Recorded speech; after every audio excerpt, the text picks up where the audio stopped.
Hello and welcome back to Everybody Loves Raiken, our 5th edition live play podcast that meets every Tuesday night. Last week, the party rode upon the back of a red dragon named Ronaril, who brought them, as agreed, to the nation of Sudaran, as close to the location of the Scale of Widemir as Doral, Cyrus' father, Cyrus Gold Dragon father, could direct him. Whereupon he hovered a few thousand feet in the air and told the party to pay to go down or get off. The party decided to get off, utilizing what remained of their spell slots to teleport safely to the ground. Yukikaze was carried down as he had already paid this price in his swords.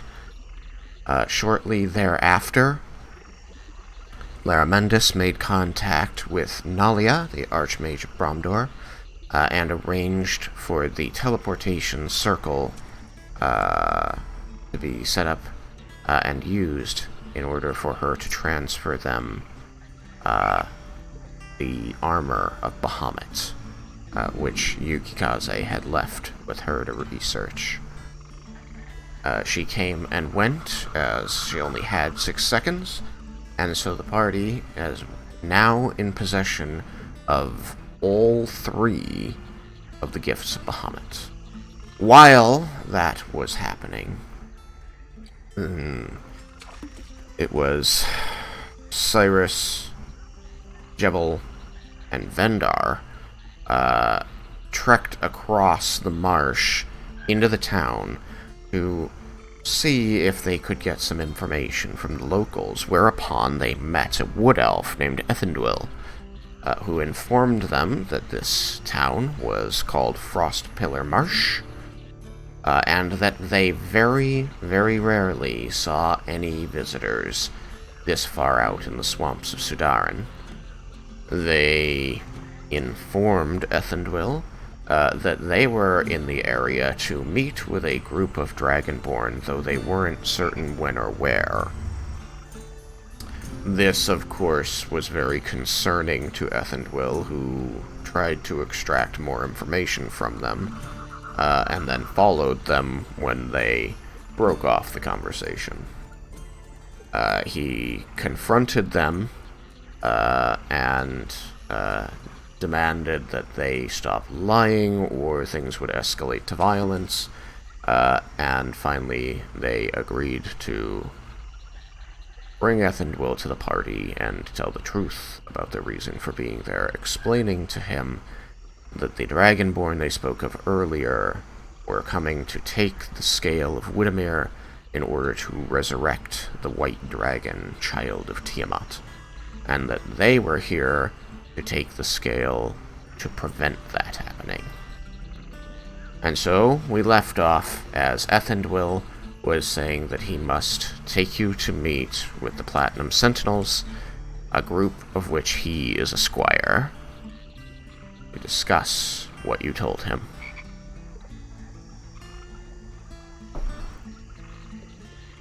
And so we begin here in the swamp at the edge of town, over that way. Ethenduil signals for you to follow him and turns toward Jebel, expectantly, looking like he's waiting for you to move aside so he can pass. In that case, I will step to the side. Aw. Oh, there they go. For some reason I couldn't see his token or Jebel's until I got moved. And so he begins moving deftly through the water, just keeping to the shallow parts as much as he can. Are you all going to follow? I am going to attempt to follow as closely in his, mirroring his footsteps as possible, because he probably knows where to step. Indeed. I don't know how successful I am, but I'm trying. It's a good point. You want to try and follow in his path and avoid dunking yourself needlessly. Anybody could roll acrobatics, I think. Raiken's just gonna follow and not Splash, really splash, be fuck it. that- Yeah, pretty much. Gotcha. 14. Okay. Apparently, I have cattail walk. I got Okay. a 14. Okay. Both Cyrus and Laramendes do manage to find a couple holes in the bottom of the swamp that Ethenduil seemed to miss, so you do get a little wetter than normal, especially Cyrus, given that he is a halfling and is, already pretty much up to his shoulders in water that only comes up to the waist of these taller humanoids. Guess we might as well start doing a best alligator impression. That'll be great. You just come out completely covered in lichen. Yeah, I'm kidding. But Just a ring around your head.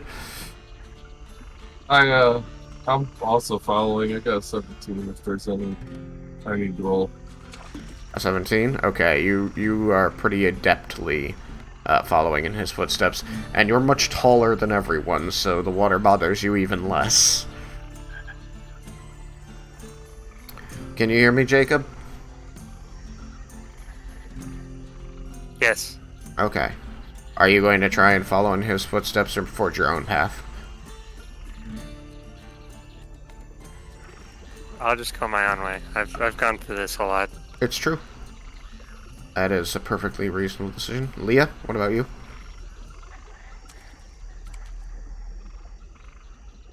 Sorry, I was You away. just stepped away. Okay. Yeah, I'm back now. Okay. Are you going to follow the path that Ethenduil is taking as best you can, or are you going to splash your way through the water, just whatever way seems best to you? I'm gonna follow. Raiken Okay. will also offer if she wants to climb onto his shoulders. No, well then she'll do that. Okay. Very well. You take Raiken's hand as he pushes you up onto his shoulders and gives you a piggyback ride. He's keeping you well out of the water. Yeah. Very well. You may... Jebel, I didn't ask you. Are you going to do the same? Are you going to wild shape again? What would you like to do? I'm gonna follow Also, as buddy, best I you can. can cause his shoulders. Okay, roll a acrobatics check.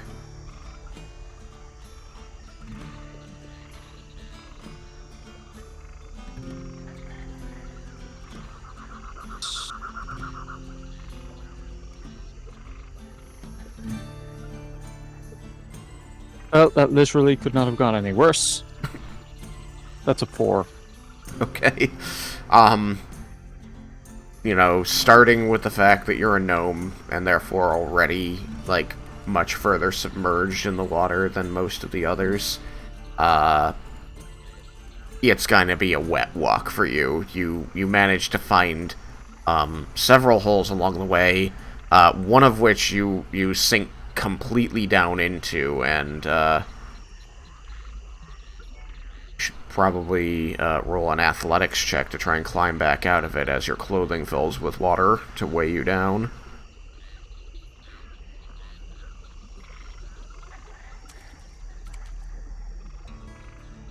Oh, let's hope that this one does better. Don't hear any hoping. I hope. I hope it goes better. 16. Okay. No, wait, no, not 16. 18. That's even better.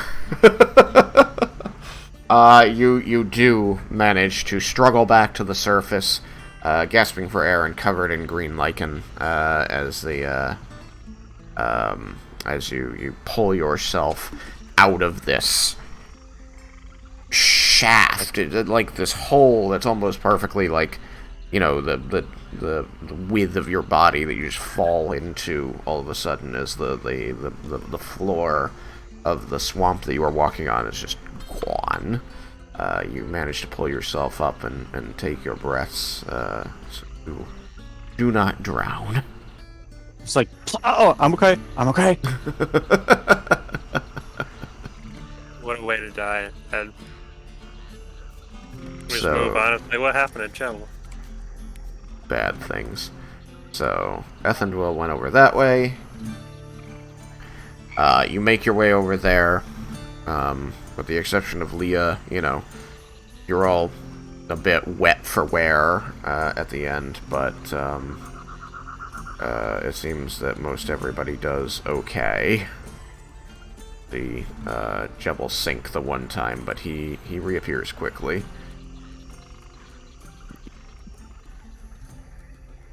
I will turn to our new friend and say, may I cast some prestidigitation so that I am no longer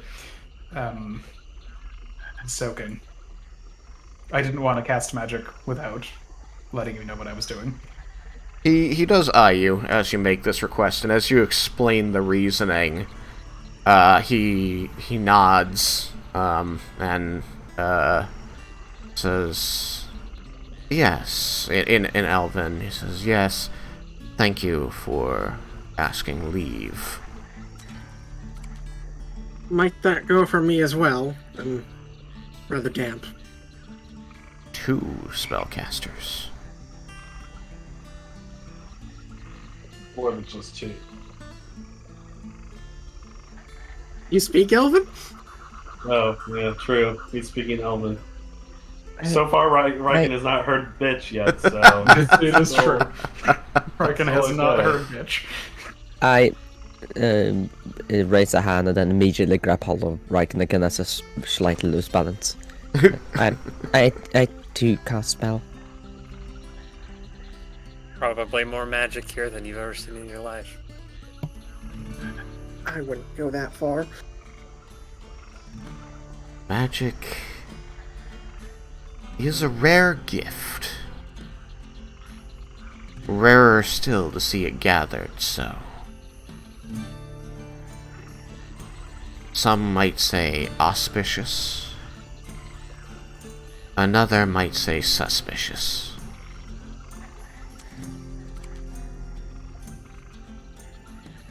In any event, follow me.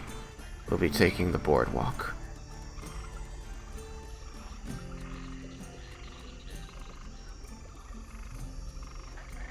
And as he begins leading you down the boardwalk, you can feel the vibrations of all of your companions as you step onto it, moving through the wood. You know, your steps echoing each other as you move along. And very quickly, as he's leading you down this path, you notice those vibrations increase and magnify.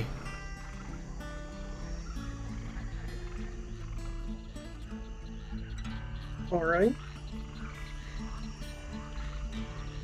I'm not entirely sure what to make of that. I'll leave that to the others. I'd like to keep an eye out for the undead in case they start, I don't know, enclosing, I suppose is the best word.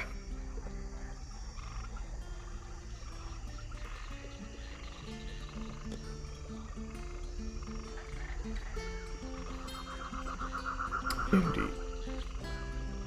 They seem, you know, the few that you can see as you move along the boardwalk, completely focused upon their work in the field.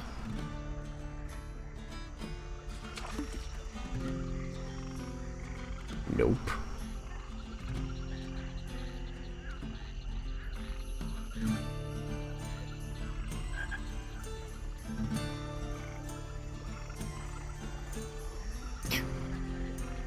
And very quickly, Ethenduil comes to a halt up against a large group of armed and armored persons that seem to be of orcish, elven, and human descent. And one of them, orcish male,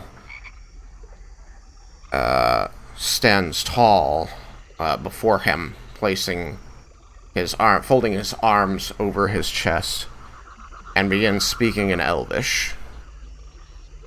And he says in a low growl, "What the hell do you think you're doing, Ethenduil?" And Ethenduil begins staring. He says, "Oh, Ongar, I've brought these people," and he gets cut off immediately by the orc, who says, "All of the northern alarms are going off. Who are they?" And this orc immediately points at the two Dragonborn and shouts in common, "You two, back up!"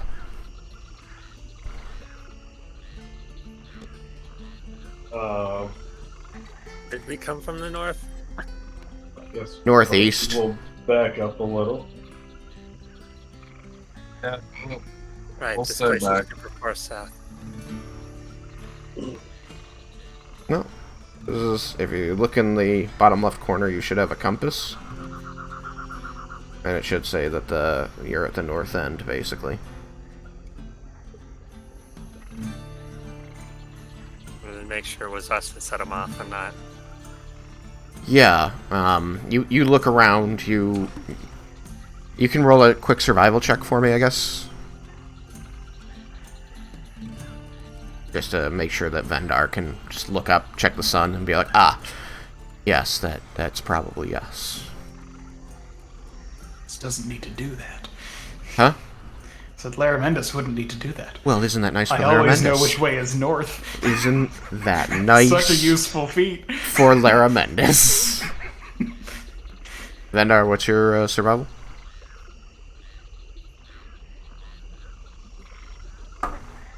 Okay, it's a whole 7. You have, you're not sure. You still feel turned around from the dragon flight. You're just like, I got plopped, a few thousand feet out of the sky. North is one of these directions. I was fully I expecting know to how look. the map looks, though, right? I know the Sudaran's in the south part, and that we were. You know that Sudaran is to the south end of the continent, yes. That we were probably not already in southern Sudaran. Well, no, but, you could have been dumped, reasonably, a person who has no idea which way is north, you could have been dumped on the north side, or the south side, or the east side, or the west side of this town. True. Okay. I was fully expecting Vendor to look directly at the sun and therefore not know anything. You look up to check the sun and go, "Ah, bright!" Yes, that is indeed. I'm good at killing things, not knowing where to go. It was a momentary lapse, Vendar. Your survival just failed you. Yep. Yes, it did. One of the skills that you don't have proficiency in. It is one of the skills they don't have proficiency in. So, the orc, Ongar, tells the Dragonborn to back up. Raiken, do you also back up? Yeah, Raiken declared backing up. Sorry, Yukikaze, do you also back up? Yeah. Okay. And, That's a question. are you asking in character? No. Oh, then yes. What languages do familiars understand? I would say any languages that it lists on their stat block, because they generally speak telepathically to the person who summoned them. So Yeah, if the that's stat what block I'm doesn't list any concerned. languages, then I would say they don't. And that's just the simplest way to do it. Just that they take the form of an animal, Yeah.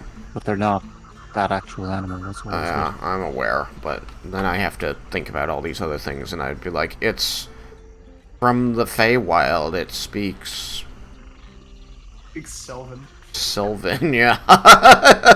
It only understands Sylvan because it can't speak it. Well, not in this form, it can't. You know, I don't want to have to try, figure that out for every familiar. Lorelei speaks Common, Elvish, and Sylvan. Right, but those are on the stat block. Those are on the stat block for the sprite, so I would just go with the stat block for the shape that the familiar is taking, and then go, it's a familiar, it speaks telepathically out to 100 feet.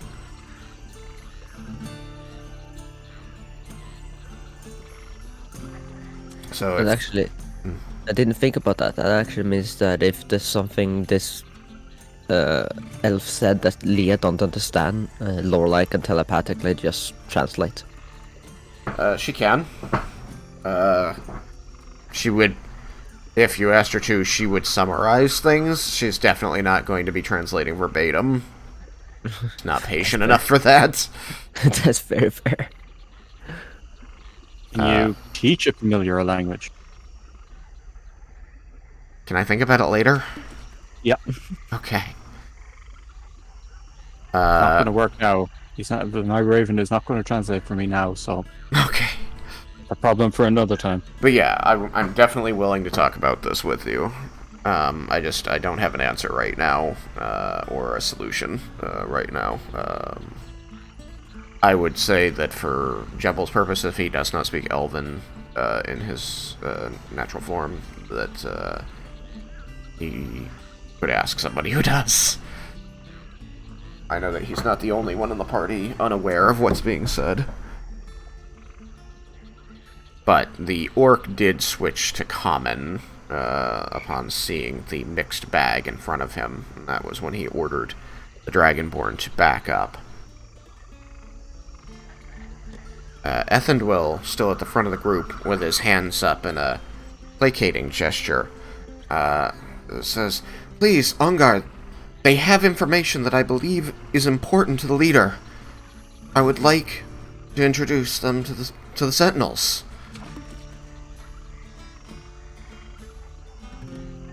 At which, Ongar reaches out his hand and knocks Ethenduil bodily off the boardwalk, stepping forward and just slamming him.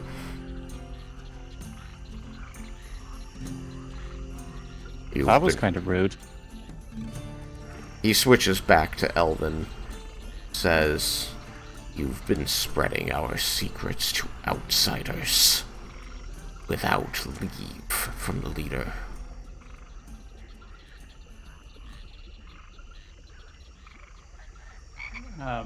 I am going to say in Elvish,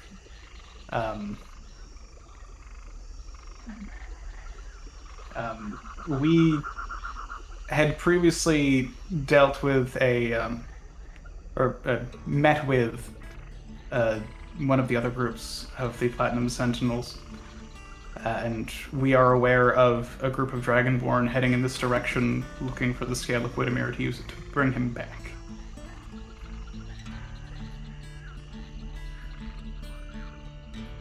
He seems like he had been about to shout you down, but some of your words caught his attention, and he heard you through. At the end, you see that he closes his eyes and takes a steadying breath. He bends down and reaches into the green water and grabs one of Ethenduil's arms and hoists him up, like holding him with the arm, dangling from his arm, and then plunks him onto his feet on the boardwalk again. says, "We will take these outsiders. Speak to Tresnor. You," he jabs a finger at the sodden wood elf, "are to go climb up on your house and make sure no one comes from the north. You're to run your ass in and let us know if anyone does."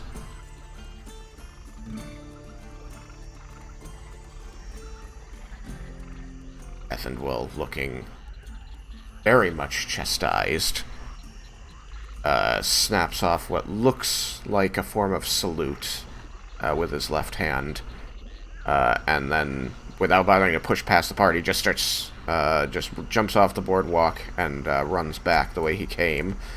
And you see him attempting to climb his hovel.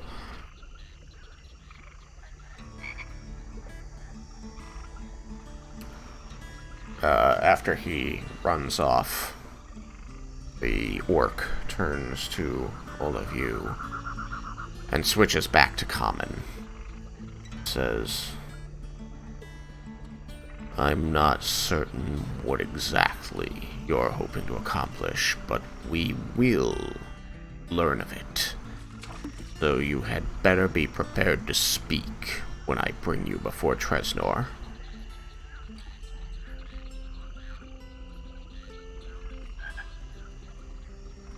A little friendliness will be appreciative.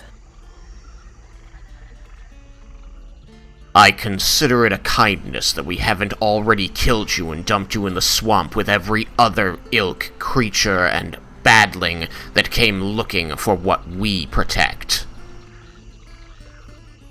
Better men I tried. "I guarantee better trained fighters than you have tried to enter this place." Is this being said in common? Yes. Me. "Do not test my patience. I will not hesitate to kill you, even a child, to protect what's here."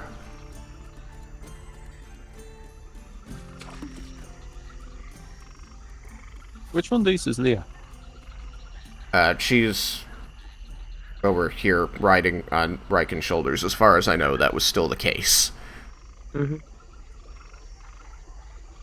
I remember you could hold tab to see the names over the things. Right, remember that Jebel isn't in Yeah. the program. He's only in the stream. Oh, Yeah, I couldn't see that from where I was. my bad. Aramanda's name isn't appearing over him. Yes, on me. Name. Huh? To me or to Leah? To me. On my screen, Laramandus doesn't have a name. Instead of a horse with no name, it's an elf with no name. It's true. So, after addressing the half-elf girl, the orc's going to turn, and the rest of his band is going to hop off the boardwalk and move to surround the group.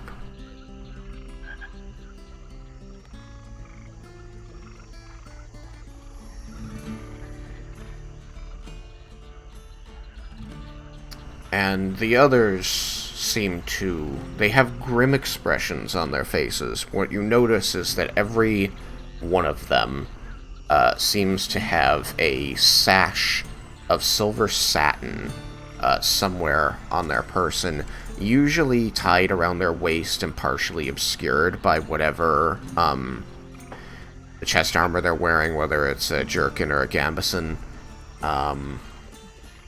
Some have it tied at the wrist or on their ankle, and one seems to be wearing it like a neckerchief. But every one of them seems to have this silver satin sash.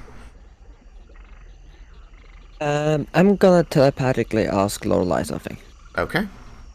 I'm gonna ask her, do you know who's the guardian of this perpendicularity from the fable?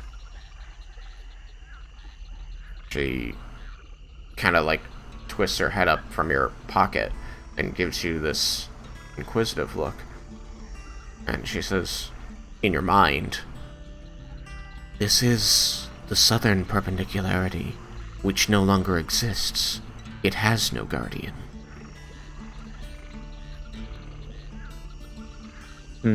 That's troublesome. You should roll Why? history.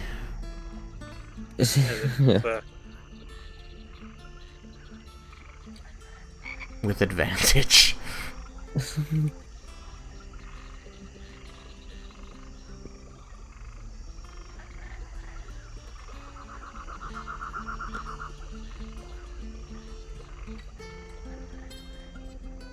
Sam, remind me if you managed to put up Rary's telepathic bond or not.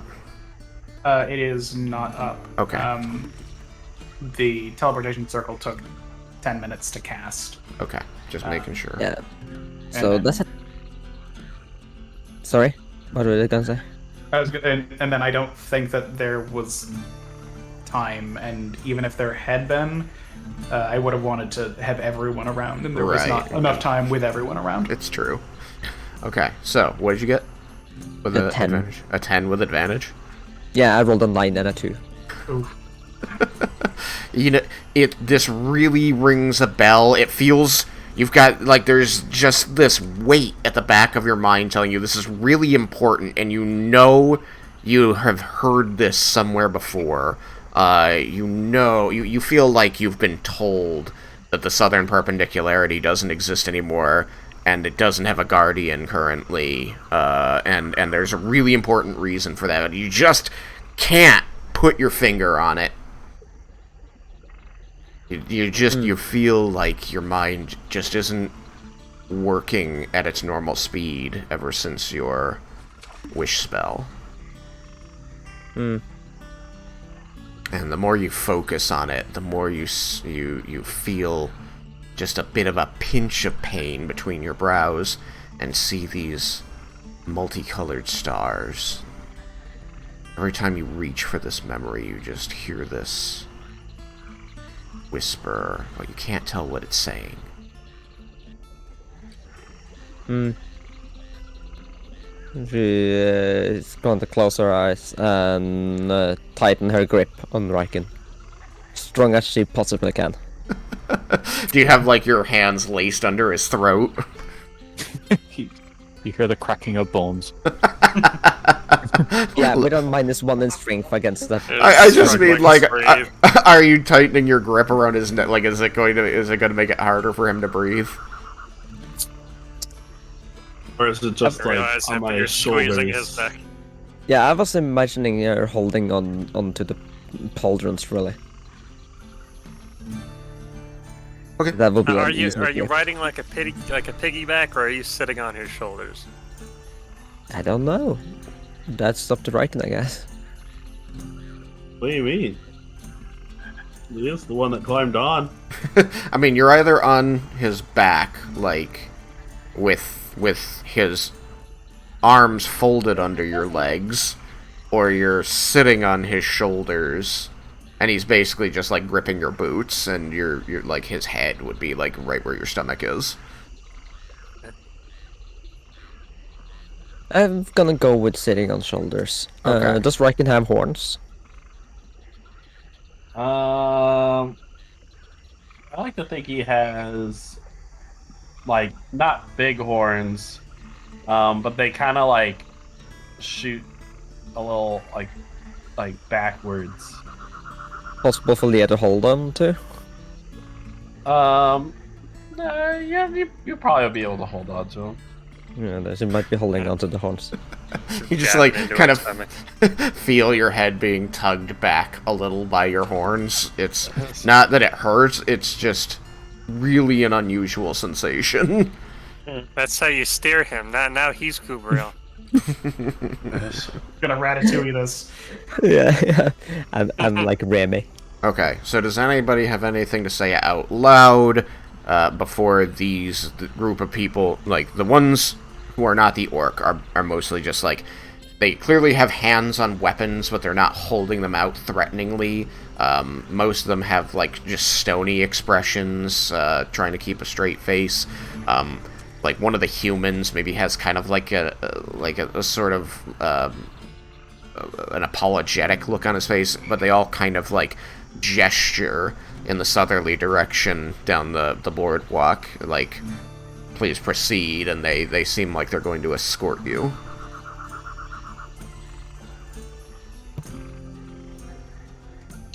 I'm good. Okay. Looks like we got the welcoming committee. If nobody has anything to say, then I'm just gonna deal with this orc and the players that I have to move, but we'll assume that the rest of this welcoming committee continues to move along with you.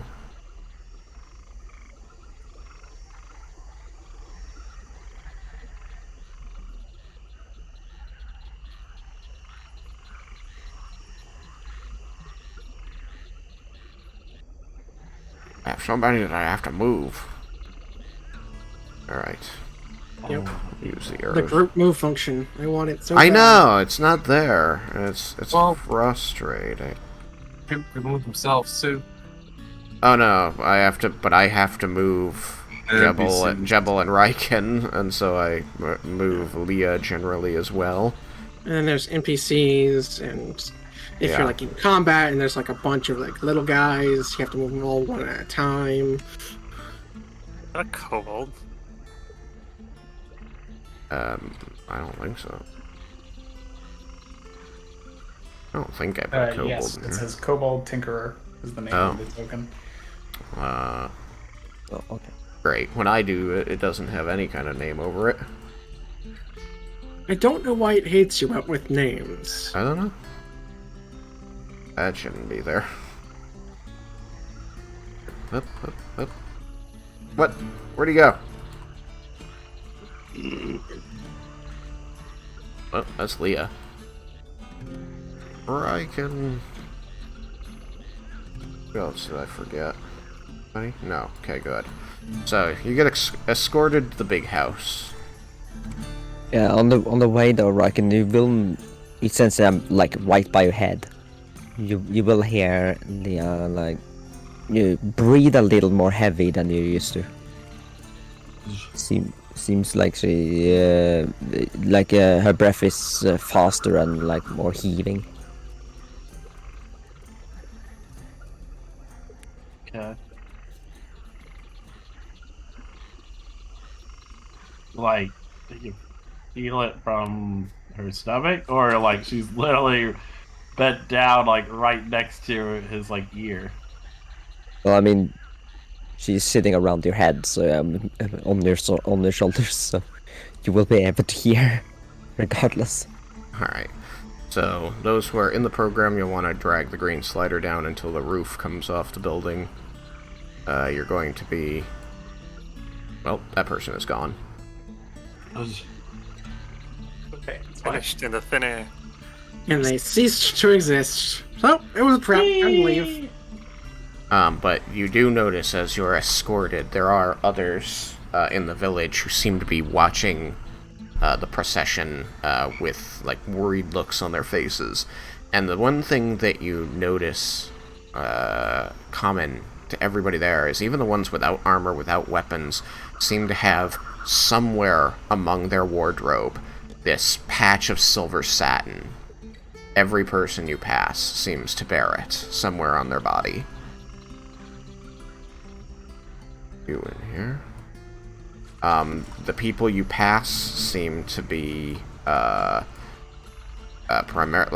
there's a strong, a high concentration of wood elves and orcs or half-orcs and humans, but you do notice a gnome or two, and you see a Goliath as you move. But again, every single person seems to bear this silver sash somewhere upon their body.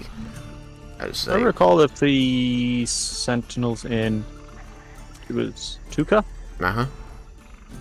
Do I recall if they were wearing matching anything? Yeah. Well, the thing that they wore matching of was they all seemed to be wearing the livery of the guards of Tuca.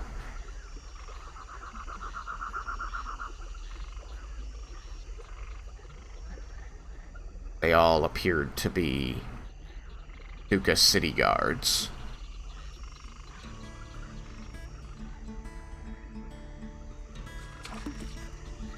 The door is opened, and the orc directs you inside. Within is a well-kept... Question. How tall is the doorway? It's a normal doorway, so you'll probably want to get down off of Raiken. Yeah, then I would get off of him before getting in. Okay. Within is a well-kept wooden building. You imagine that this place is incredibly damp all year round, so the fact that the boards are in the condition they're in means someone's, taking the time to take care of the place. In the eastern corner, you do see some rolled up rugs and some bookshelves with an overflow of books onto the floor. In the west, you see a wardrobe. You see a pedestal that seems to have a bit of a purple glow about it. You see a dome of energy that seems to be covering the middle of the top of the pedestal, and you see that it looks like the skull of a bull or something has been worked into the pedestal such that its horns wrap up and seem to caress this dome of energy. And you see a vanity.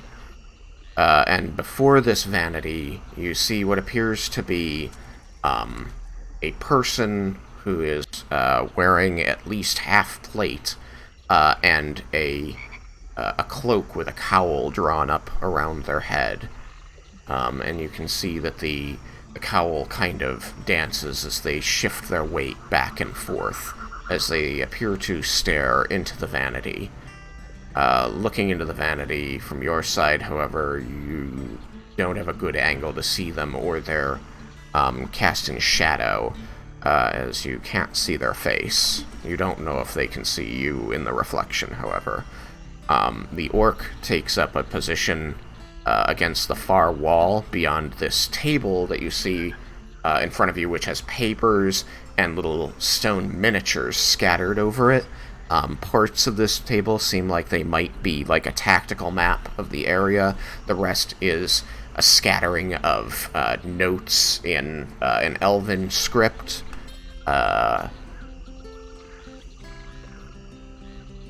And some like arcane ward-looking thing, sigils and diagrams. There are two other people in the room, another wood elf and a human. The human he's standing on the east side of the table and looks over at you as you enter, and you can see that he's wearing the silver sash proudly around his shoulders, and it catches the light of morning as you walk in before the doors are closed behind you. But he doesn't say anything as he takes a stone miniature and moves it a few inches and regards the map again. The elf against the wall, similar to the orc, is armored and stoic. Doesn't make eye contact with any of you as you enter. And once you're all filed in, the orc straightens up and says, in common, "You may be outsiders, but it seems," and he seems to not really be directly addressing you, even though he started the way he did, that he continues, "It seems that you have brought information which must be vetted. So I would present you to Tresnor, the leader of the Sidaran sect of the Platinum Sentinels." And as he says this, the person in front of the vanity, you hear a rattle of armor, and they turn and begin moving toward the table to stand opposite of you. But as they go, you notice that you don't hear any footsteps. That they seem to drift over. And they appear to seat themselves, lowering into the chair, the cloak they're wearing folding over it, the cowl still concealing their face from you. But I will say that a candle on the table, the light of which seems to catch a reddish glint deep within the folds of the cowl.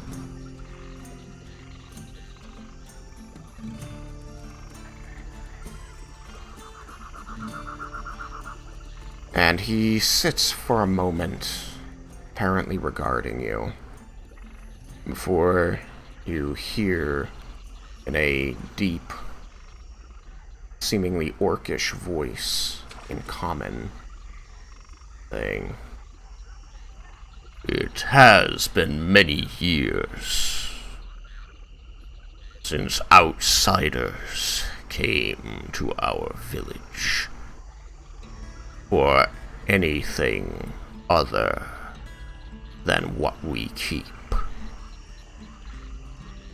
I would go so far as to say it has never happened. So with that in mind, and the fact that none who have come here seeking our treasure has ever left with even their lives, I would ask you to present this information of which Ongar speaks."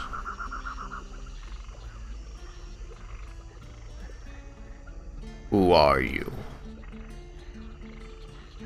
And why didn't Ongar kill you on sight?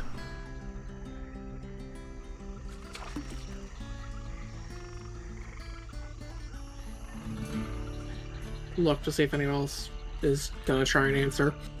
Leah Look looks over so at dis- Lara Mendes. Yeah, everyone looks at Lara Mendes. Alright, Yeah, If enough people look at Lara Mendes is going to say, "We are the voice of change." okay, hang on. Eliza was saying something. I'm glad. Oh. Thank you. But Eliza was saying something. yeah. As Cyrus said, he looked around. He noticed that Leah seems so distracted, like she's fiddling with her fingers. Doesn't seem to have noticed anything. Okay. Like she's distracted in thought and have not paid attention to anything that has been said. Okay. Still trying to figure out. Then, Lara Mendes, you may continue now. Okay. We are the voice of change, and we have. We're aware of a large group of Dragonborn coming here to seek the Scale of Widemere. And we are also aware that their intentions are to use it to bring him back. And since he is the last of the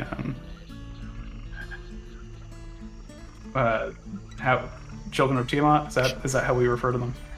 Yes. The children of Tiamat that has not been reawakened. We don't want them to get here first. You see the cowl of this cloak over the... You can see the gleam of black lacquered armor beneath it. Kind of turns toward the human at the side of the table. And they seem to share a glance. And the human kind of reaches under the table and pulls out a drawer and brings out from it a stone miniature that you can see kind of resembles like a draconic figure, perhaps a dragonborn even, and places it onto the tactical map portion of the table. And after he does that, this moment of unbroken intensity and silence, the cowl turns back towards you, and you kind of catch a glint of gold in its folds this time. And the voice comes once again from it, and you notice it rings a bit hollow the more you listen to it. Doesn't feel either like it's coming from within the armor or something is off about it. He says, "Do you know why Widemere has not risen?"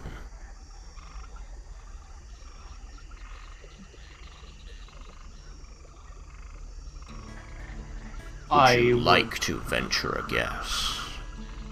I would guess that previously none were able to acquire the scale who intended to use it to bring him back. None, he seems to agree, has been able to take the scale from here. And the same had been said for the other 4? I know nothing of the other 4. Chagrazir created a system by which obtaining one scale could not possibly lead to the obtaining of more scales. I myself was tasked with taking Widemere's scale as far from the beast as I could after we felled him.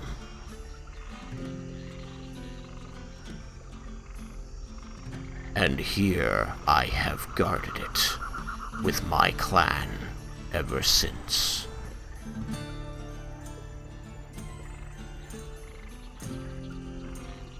Everyone lives within the bounds of this town, is a descendant of someone who felled that dragon and has devoted their lives to keeping the secret of the scale here. 1,000 years, and no one has succeeded in taking it. What makes you think you are better equipped than we to stop this threat?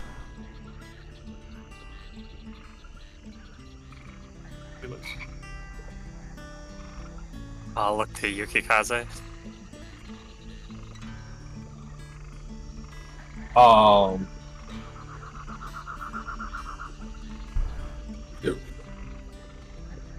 It's more of our lack of understanding of how the scales were protected that we didn't know. Is how you're going to protect it, by failing to understand it? No. But that is why we're here now. And their kind of size. You see the hood of the cowl droop a little, and there is this long, uncomfortable pause before the leader, Tresnor, raises his head and speaks, looking directly, at least as near as you can tell, directly at Yukikaze, and says, you can hear surprise, at least in his voice. What is that upon your belt?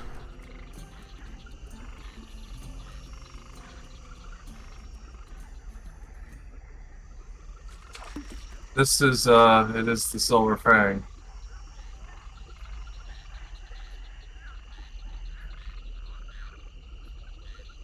You see he rises from the chair. You hear the jingle of straps and the crashing of plates of the upper portion of his armor, but you don't hear the scuff of feet at all. And he seems to lean over the table, but you would expect a person leaning over the table would place their hands upon its surface, and his arms stay within the folds of his cloak, even as he leans forward closer over the table. He says, "That's unexpected. Nemon, let me see it." And at this, the human who had been messing with the tiles on the table seems to look surprised a bit, and turns and approaches slowly, directly in front of Yukikaze. That's not me. That's not you. Doot doot doot. Well, he stands up on the chair so that he can look into your eyes. And he says, in a lightly accented voice, "If you please, sir, the weapon." As he holds out his two hands, palms up.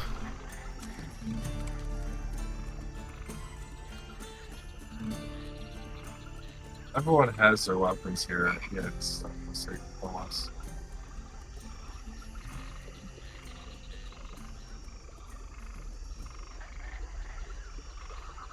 If you please.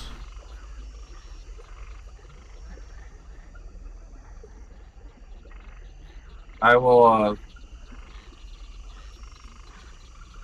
I ask that you give it back immediately after you inspected it. And I will, I guess, hold it out and let him take it. He holds up his hands, palm up. He does not take it from you. He seems to be waiting for you to place it upon his hands. Alright, I do so. He nods a small bow of his head before returning to the side of the table and placing the blade onto the table in front of Tresnor. And you see Tresnor bend down, his head, the head of the cloak, very close over the sword as he moves back and forth, seeming to look up and down its blade. And after a moment, Nemon reaches out and turns the blade over for him. And after a few more moments of Tresnor looking it over, he seems to straighten up, turn and nod at Nemon, who takes the blade and once again stands before you, holding it out. And I will take it back. And I will speak in saying, I know this is one of the artifacts of Bahamut, but I am not arrogant enough to claim that I can protect the scale better than you guys. We have gone through a perilous journey to collect all of the artifacts, the whole set, with the express purpose of stopping the children of Tiamat. Who sent you on this journey?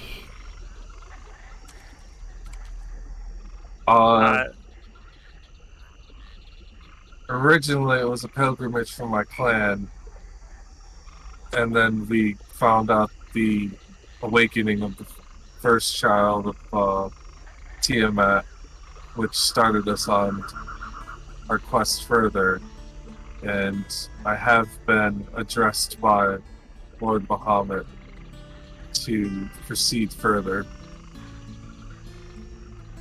He seems to consider these words a moment and say, "Do you also possess the pen given by Bahamut?" I do.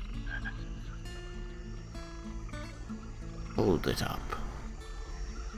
So I'll reach in toward my neck, grab the strap, and pull it out from underneath my breastplate. All of you see this silver chain come out from the neck of Yuki's silk outfit. And at the end of it, as he pulls it out and holds it up, you see a silver star, about the size of, the palm of the hand of a normal person, a human. Not a 7-foot-tall dragonborn. It's not giant like that.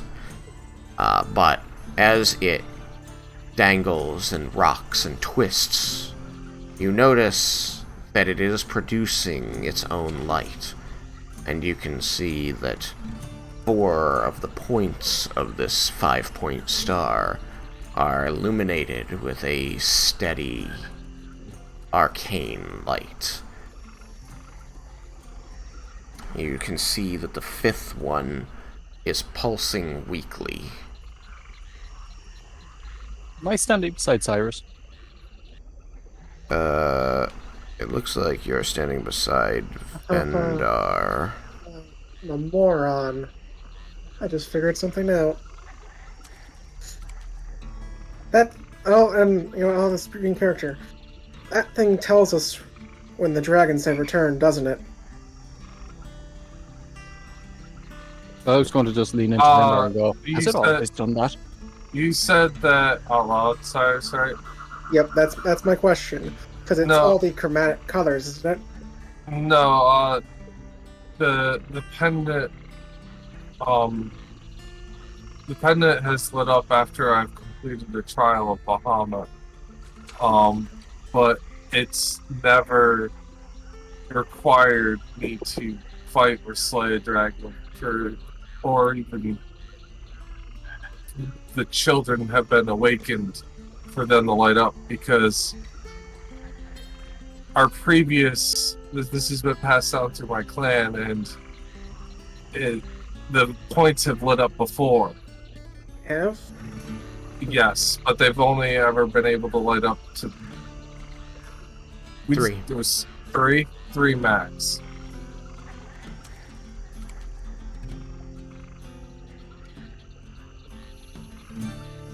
You notice that one of the, and as it twists in his hand, all of you can see that there is a green point, a red point, a blue point, and a purple point.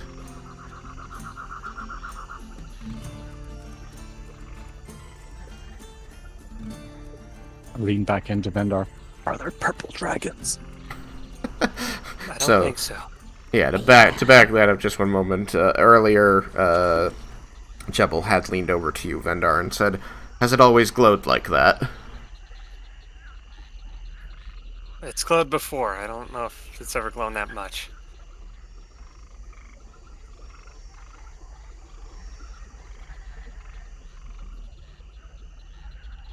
I lean back in again and just, do you think that guy's a ghost? Seems to be some sort of wraith or something. That's kind of spooky. Yeah. I gather he's been here a while. Apparently 1,000 years. Slowly, Jebel has stopped whispering. Yeah. Notice that. He seems to be, I don't know if patiently is the right word, but waiting.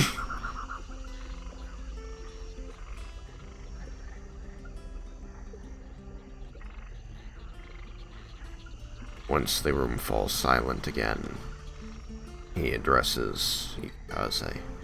It seems that you're about to have all 5. And then that will become the most dangerous item in the world. What? Ikaze says, very puzzled. Like he's good.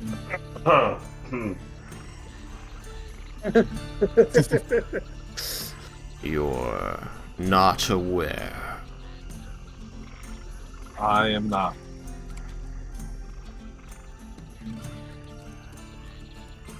Do you perhaps know the origin of that pendant?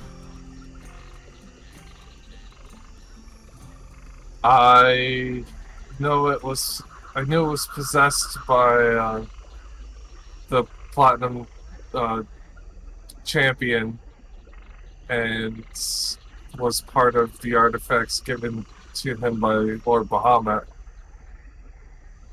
and it stayed with our clans for many years. That story is not quite accurate. That pendant was not given to Shagrazir by Bahamut. Oh. The scion of Arcosia had it made and enchanted before his death.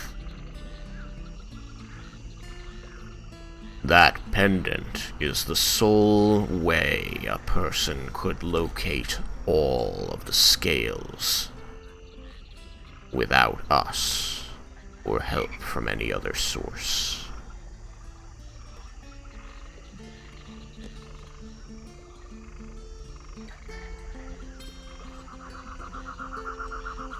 So when my previous clan members were out traveling with their pilgrimage, did they happen to get close to the scales which caused this to light up? Well, that's all sad though. I was never privy to the exact details of its functional minutiae. What have you done or seen when the scales come alight? Points, excuse me. It was always after I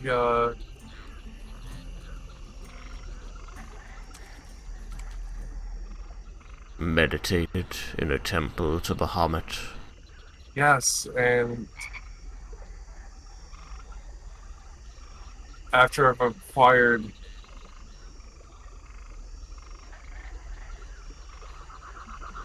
sorry, there's so much going on. My words escape me right now.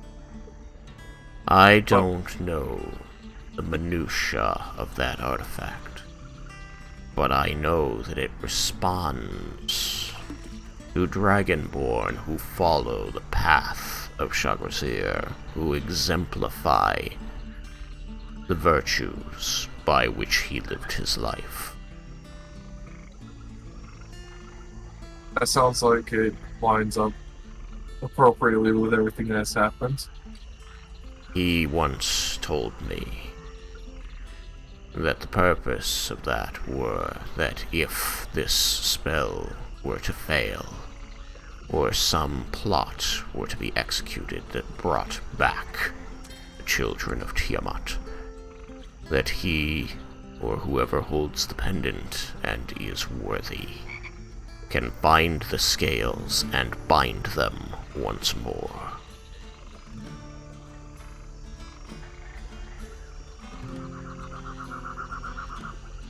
But if the dragons are not risen, then it is the most dangerous item in the world.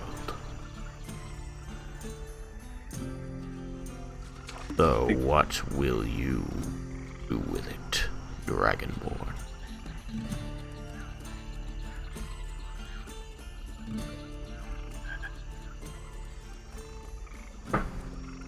Hopefully, well, no, not hopefully, we'll be using it to seal the dragons once again if... Sorry. You truly believe them likely to rise soon, in your lifetime? Or have already risen. Yeah, but there's only one that hasn't. The three people in the room that are not Tresnor stiffen and look toward him. But Emir is the only one that's still sealed.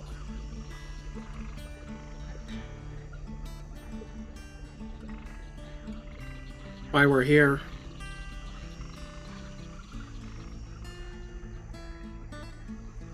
The seat of Bahamut was destroyed by Bala. The city of Tuka was waylaid by Shasharan, and Shasharan's destruction of the city was only put on hold when Elsimenth came and said that they needed to go and meet their older brother, and then they flew north. Cisaran also laid waste to my tribes, or our clans in Toralot. Deserts of Toralos, right? Yes. Deserts of Toralos.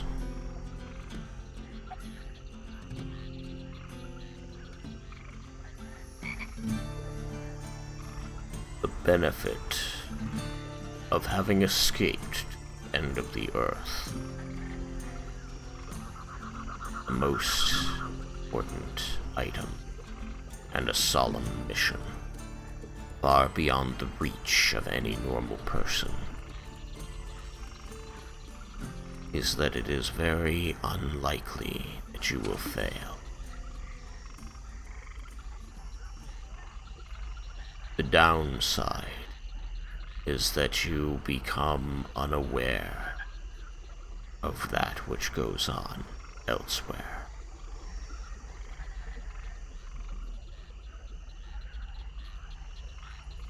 That's why you guys don't know where the dragons have risen.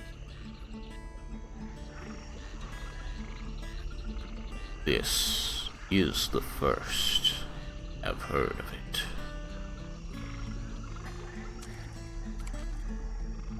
It's also a good reason why no one has known where the scale is for so long. That you guys don't even know what's going on outside, and this information's not back and forth. If the other dragons have risen, it means that the other Sentinels have already failed in their duty and were likely destroyed. We are all that remains. Just checking memory. We did not see everyone destroyed at the city before we left, if I'm not mistaken. Are you saying that No, to us, or are you asking the voice in the sky for that clarification for you? Yeah, because I more positive believe that it's correct that there's still some around. It's just they failed at stopping it being taken. You know that Laramendus has spoken with Dusty since the attack of Sharon. Yeah. I could never remember if it was Dusty or Rusty. I was trying to figure that out in my head for like the last hour. I was just making sure I wasn't crazy because I was more confident that there were more around. I will in character say, they have all not been ended. There are still some that have survived. At least some that were guarding Sharon's scale are still alive, but they failed to stop it from being taken.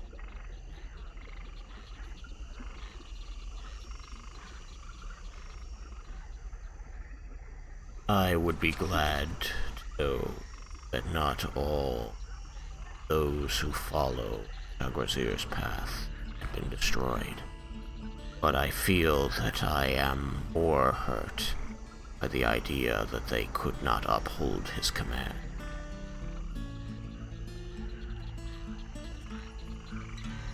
Every person takes up this calling has their own way of following. I am certain there are many who would disagree with my methods, but I am equally certain that none can fault my results.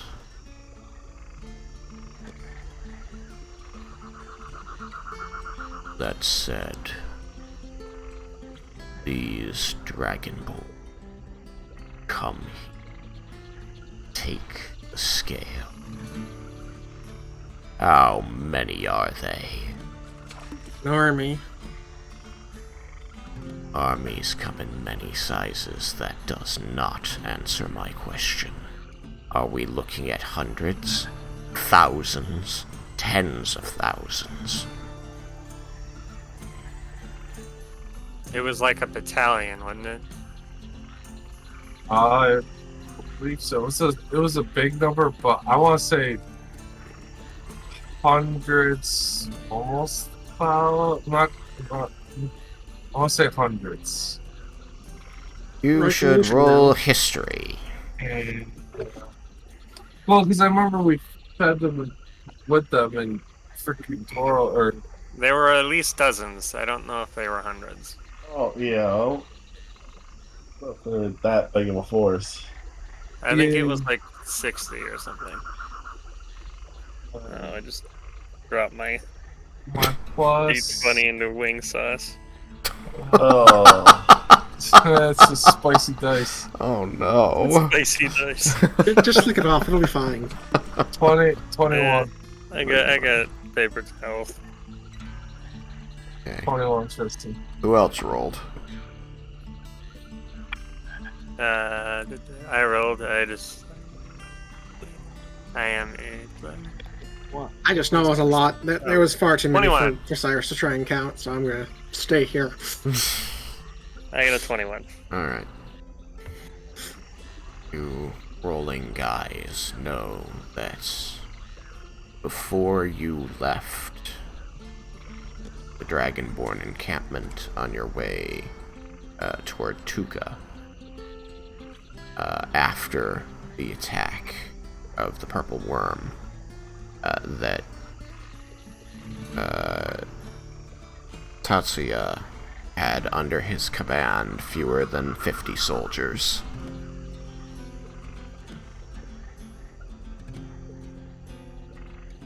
He lost several against the Purple Worm. So the last you saw, it was less than 50. Okay. So I'll speak up and say, after it looks like I pondered for a minute, I'll correct myself and say, about under 50. But we do not know if he's gained any force since the last time we saw them. 50 is no small force when it comes to the resilient Dragonborn. But so long as you are gone, we will know when they arrive. We will destroy them. They will not get the scale. How can you be certain if they've retrieved the other 4, or at least had some hand to play in it?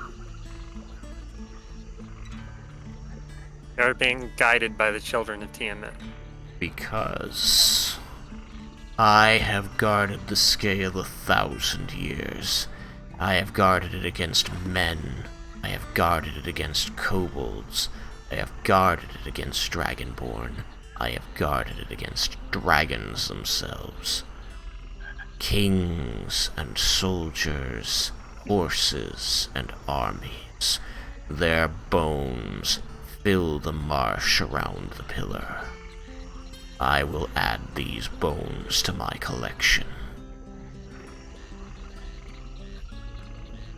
I'd prefer to delay the obliteration of them. Why? Because it's my brother that's leading them. Then you can tell me how best to defeat him. Or we meet them and we figure out what the heck is going on. You've told me what's going on. He has There's come. no way that he would just do it out of the blue and he would side with them.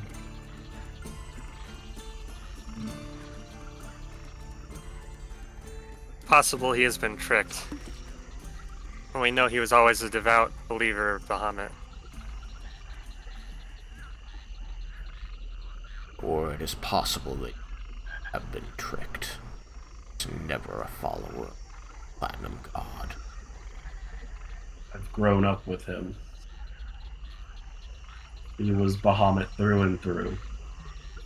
Well, he has chosen another side now and has put the world in danger. You say the other 4 have risen. I will not allow a 5th. Either will we. We ask that you help, that you let us stay and help defend against this small army. I think that would make you a liability, as you do not wish to kill this enemy. You would only get in the way. Try to stop me from doing my job, the job I sacrificed everything for. Because I believe it is the greatest good I can do. If he makes me have to kill him, then so be it. But I first want to find out the truth. Our purpose is to stop Whittemere from rising, just like you. I have a question though. You had no false alarms or any no visitors before us recently?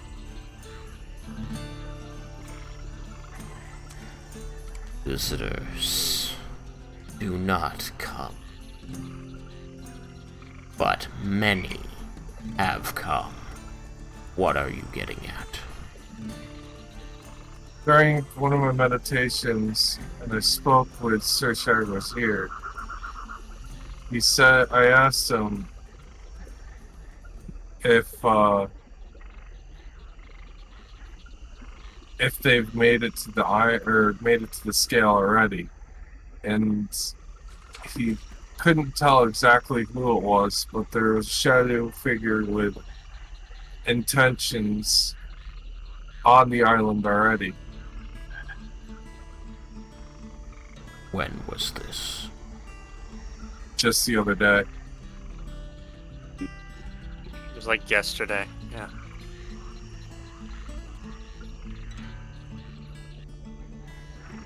They took a boat from the north. I do not know the direction they came in. All I know is that they are here on the island. You said they came from Tuca, did you not? I would have to make a history check just to... I'm sorry. I want to say yes.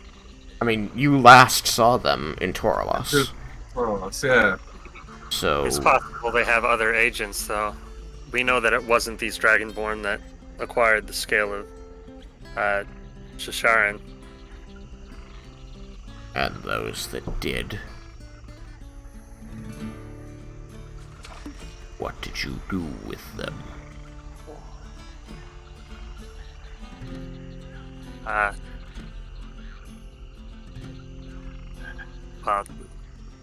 You slew them.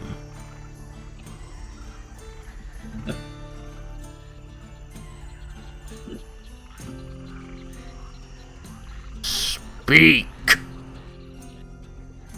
The scale of Shisharan was being hidden amongst a group called the Sand Dollar Gang. And a thief was hired to steal it, not knowing what it was, by some kobolds. Three other people in the room actually are now, like, looking at each other, like, with incredulous expressions. And by the time we found out, the kobolds were gone, and Shisharan was already risen.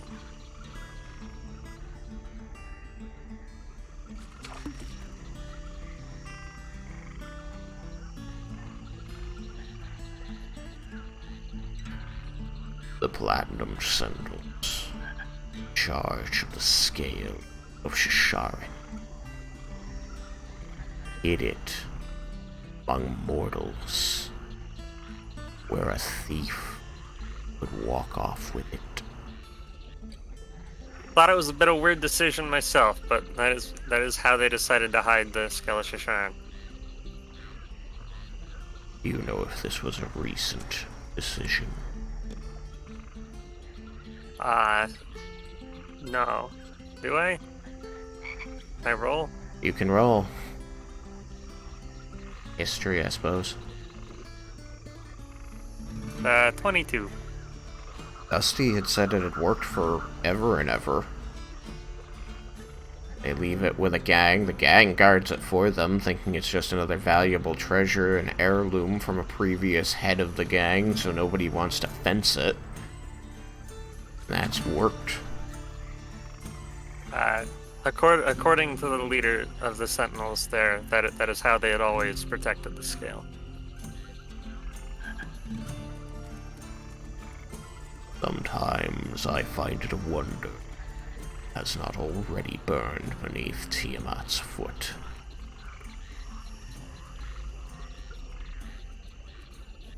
But not all follow Bahamut are blessed with the wherewithal to make these decisions, to do what must be done.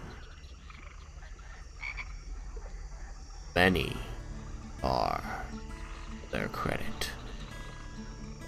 Nograzir, my friend, did what was necessary, the situation called for.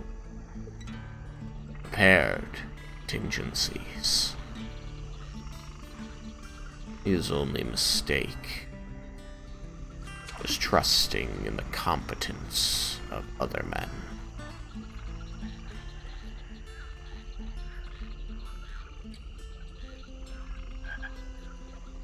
I will not let him down. I will not let you stop me. We have no intention of stopping you. If we can get through this without having to kill them all, then preferably we can do that, but we will if that is what is necessary to protect the scale.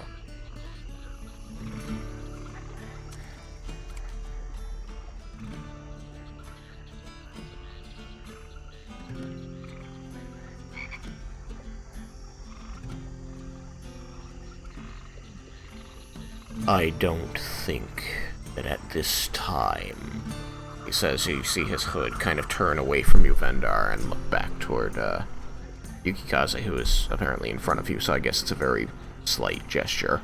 That it would be a good idea to activate that pendant.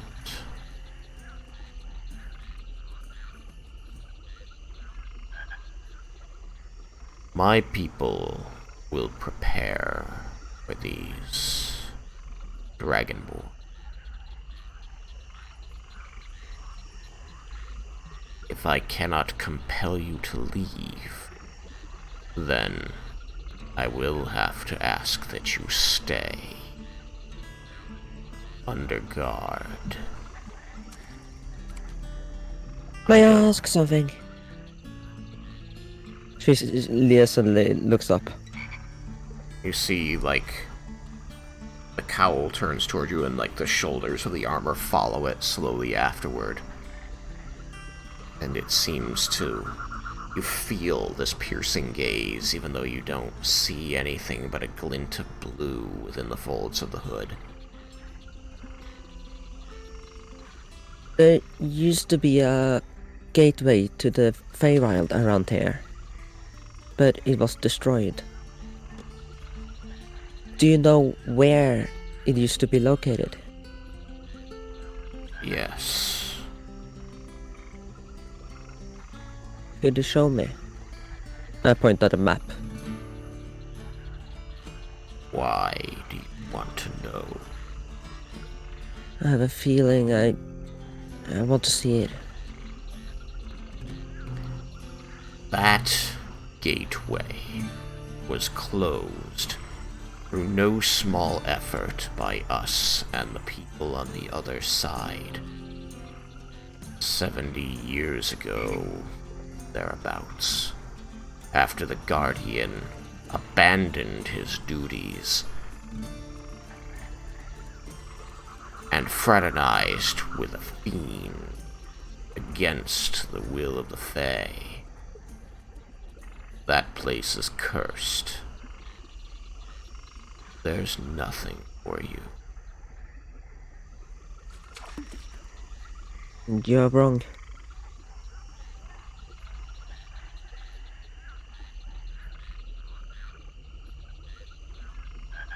I haven't been wrong in 1,000 years. It's the first. You're a vexing child. But I will ask what it is you think I don't know. Only because you stand with him and you see the whole cowl and armor turn. No hand comes up to point as you might expect. Lord Yukikaze bears the sword of my former ally.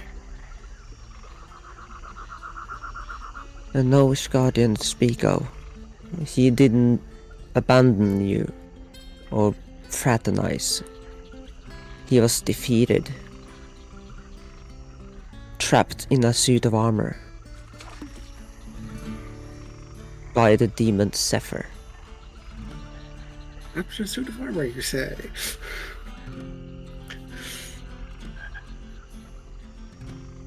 Oh.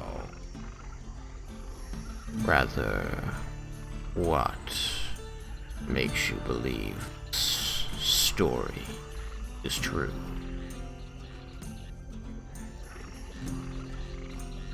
As I know him. I know a Sintarman.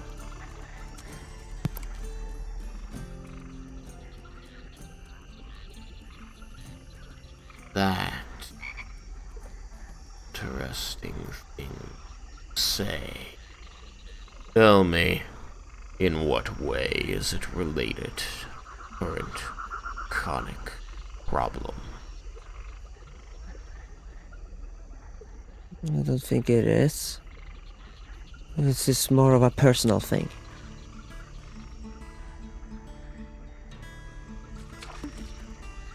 You see the hood scan over the rest of the group. Is this something you all wish to entertain while we're with the scale?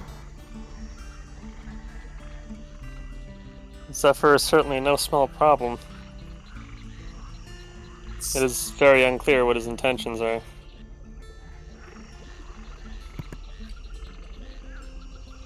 But something worth discussing. I do agree that we should finish business about the scale first. I agree. I'm pondering at the moment. I do not currently feel there is reason to destroy you and dump your bodies in the swamp with the others. And I feel like if I try to compel you to leave and let my people handle this the way we've always done, you will end up there. Therefore, I order that you be held. Houses will be made ready. Guards will be on all the entrances until these Dragonborn brothers of yours show up. At that time, I will determine a way to allow him, he says, the cowl pointing at Raiken, to speak.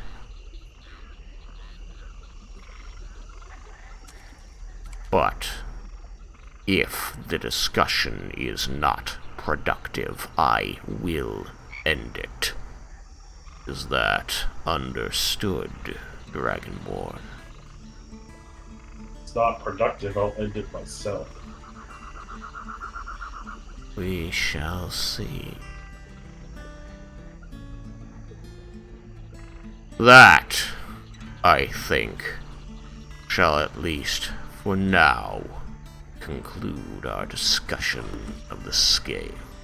Lieutenant, do you agree we have covered important point?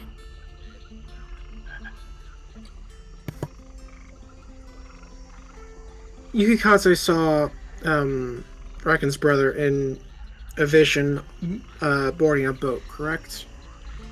Saw him in a vision. No, he didn't see that. No, yeah, I didn't see that. That was you're Leah. remembering Leah's scrying. That was Leah. Leah, I have a question. Yes. Your scrying, can it reach to other planes? I have to actually look at my.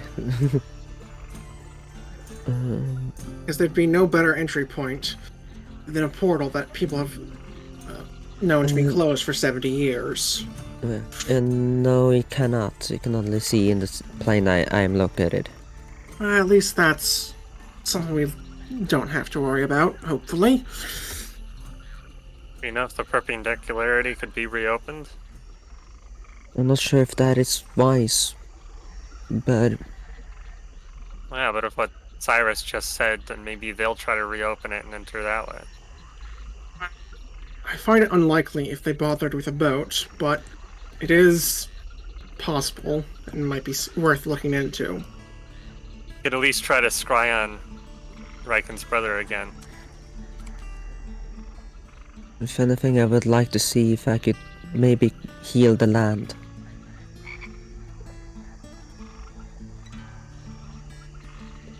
Heal land, child. This swamp of death. The only reason things grow the way they do now is because I have fertilized them for a millennium.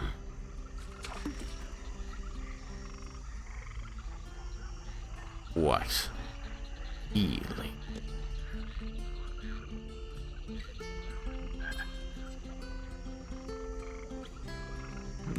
May carry the power it needs. If the land is sick by the gates being broken, I might be able to cure the sickness. At least I could try. Land wasn't made sick, but also the perpendicular. Land was made sick when I brought that cursed scaly. That is my burden there. And I and this land shall bear it. As if we don't.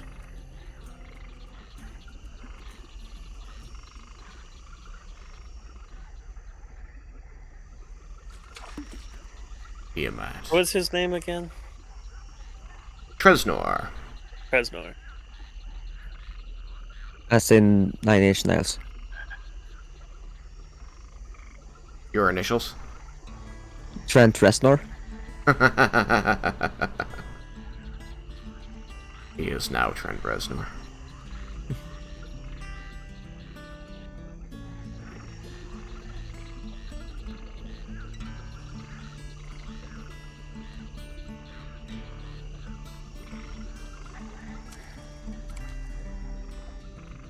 That's at least how I remember his name now. Whoa, did you want to say something to him, Bendar? No. I Oh. was wondering afterwards what I want to figure out what the hell he is. I just wanted to remember what to call him. Got you. Alright then. I feel like it'd be rude to ask him though, and he probably wouldn't answer. Well, There's only one way to find out. I don't want Ian? to piss him off. if the perpendicularity is not particularly far and your intention is to have us here regardless,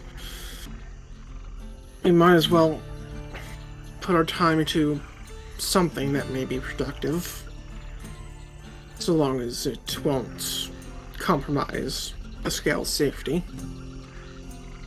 Exactly what do you mean? Say that. What is this productive thing you... Honestly, I don't know what we can do, but we can take a look at it, find out if it's possible to be restored in case there is a slim chance they intend to come through it. You know how the perpendicularities work. Somewhat. I know their locations. I'm a little vague on mechanics. It's really very simple. These are paths, points, really, where the two planes overlap. A place where they so closely resemble each other that under certain conditions, one can step across from one plane to the other. So, in order to unmake a perpendicularity, you ensure that the two sides do not resemble one another. I see. So all they'd need to do to reopen it would be to make that side look like this side. Indeed. Something we don't really Considering- tracking.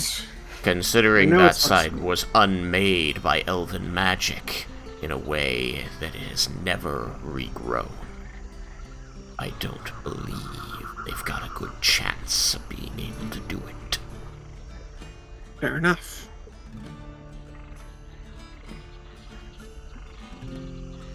I have been told that nothing exists there now.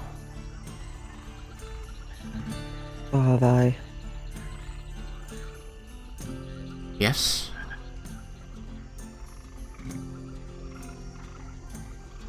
I just said so have I. Ah, I thought you said Lorelei. I thought they did too. But Yeah, but yeah, I mean, Lorelei will be there. She will be. So. She seems downcast. But unsurprised. Reznor continues saying, "We moved stones, routed the river. The elves annihilated it. Their side was not to resemble this again. After the betrayal of Zentharmil, they would not risk. He didn't betray you. You have said, and I would like to know more. I once considered him a friend, as I did Shagrazir. Perhaps you could speak with them. I look over at Lorelei. Perhaps I can. Lorelei, kind of like hugs herself a little, shivers, and says, I mean, he usually tells me when he wants to speak, but I could try asking him. If you can fix an old friendship. Yeah, and then maybe name drop Kresner.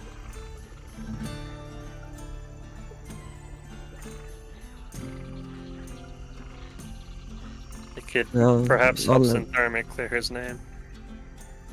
That is all I ever want. She I'm s- nods and says, give me a moment. A few minutes go by as she seems to sit and meditate. I will say that the other people in the room remain stoic. They do not speak out of turn. At most, they exchange glances with one another. Numan, the human, occasionally making notations as though keeping track of the important things that have been said on pages on the table. The cowl, however, remains fixed upon the sprite on Leah's shoulder, not addressing the party or answering any questions that you might address to him until she answers again. And when she does, she looks up and you see that there's haunted expression.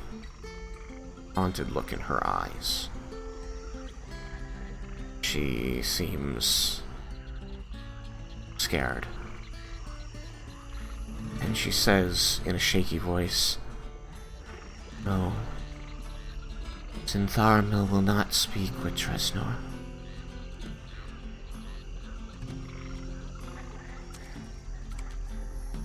Has defiled himself.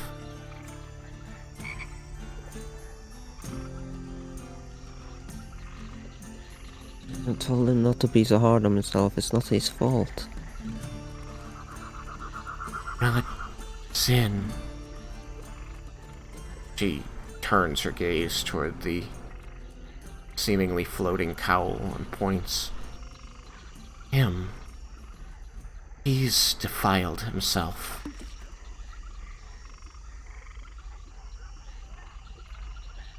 That And no longer resembles the person that Tresnor would have called friend. That Ethenduil would have called friend.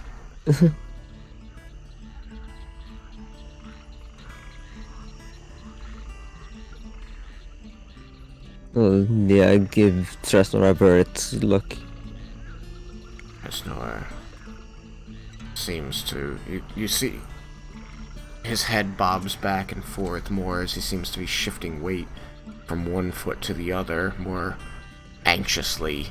You hear this low growl coming from the armor. Impudence. I have sacrificed and done what was necessary to protect this world and all that live in it. Best I could do.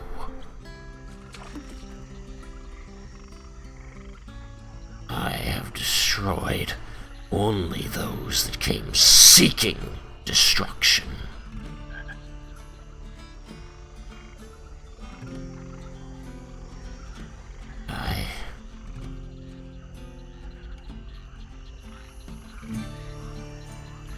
It seems Ethenduil doesn't wish to rebuild that bridge. And I know you will not rebuild that perpendicularity. I wouldn't have you do it anyway. It's safer for the scale without that means of entry. Now then, is there anything else you wish to waste my time with? Or can I get back to protecting the scale? The one thing I can do for this world.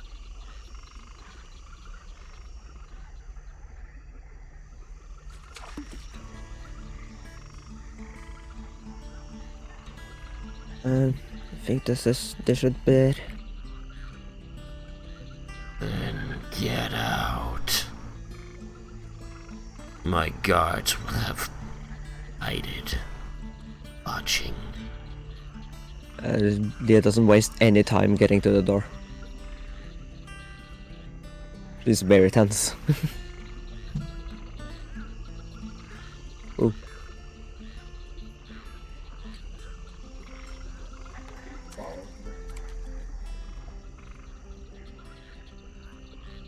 And the rest of you? Yeah, he already seems pissed enough. I don't want to piss him off anymore. Oh, I'll follow Leah out. Have control of your character. Right. I mean, if you prefer me to move you, I can, but you may do it yourself. Jebel Raiken, Cyrus. Are you going to leave the room or stay? You must not have heard me. I said I was following Leah. Oh, okay. I did not hear you. I didn't hear you either. Excuse me. Jebel? They're leaving, I'm leaving. Very good. Cyrus. Maybe Ethenduil can I just tell got us back. what exactly he is. Everybody's Are you leaving. leaving with it? Yeah. Sure. I assume you're asked to. I mean, kind of. Basically. Asked is a strong, or Told? a weak way to put it. Told? Commanded? Yeah, pretty much. That's it. Voluntold? He made it pretty clear he didn't want to say no. A group of people bearing the silver satin sash, common town, approach, weapons in hand but not pointed at you, and say a Goliath stands to, says, "Oh, we've been ordered to take you to lodging. You will follow us. You will be fetched when you are needed. Is that clear?" Abundantly. Good. And the Goliath begins walking you south.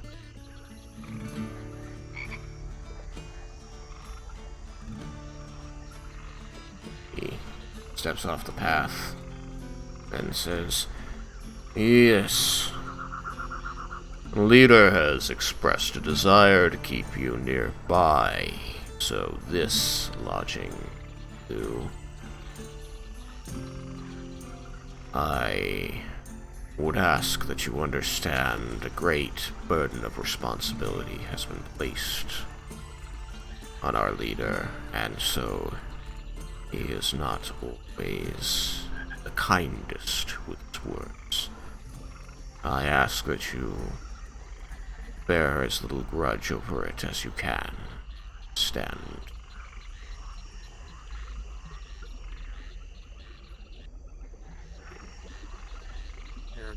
We've dealt with bigger assholes before.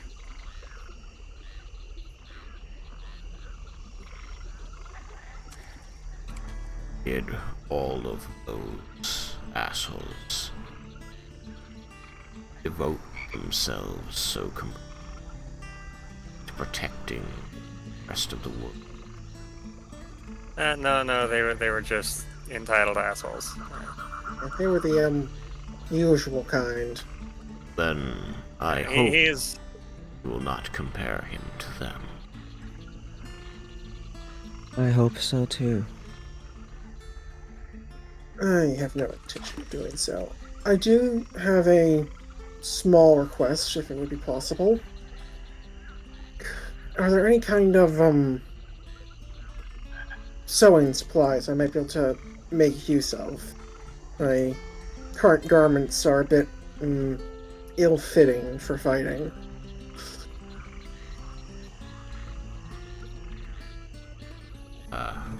I will have someone bring you something to use. Thank you.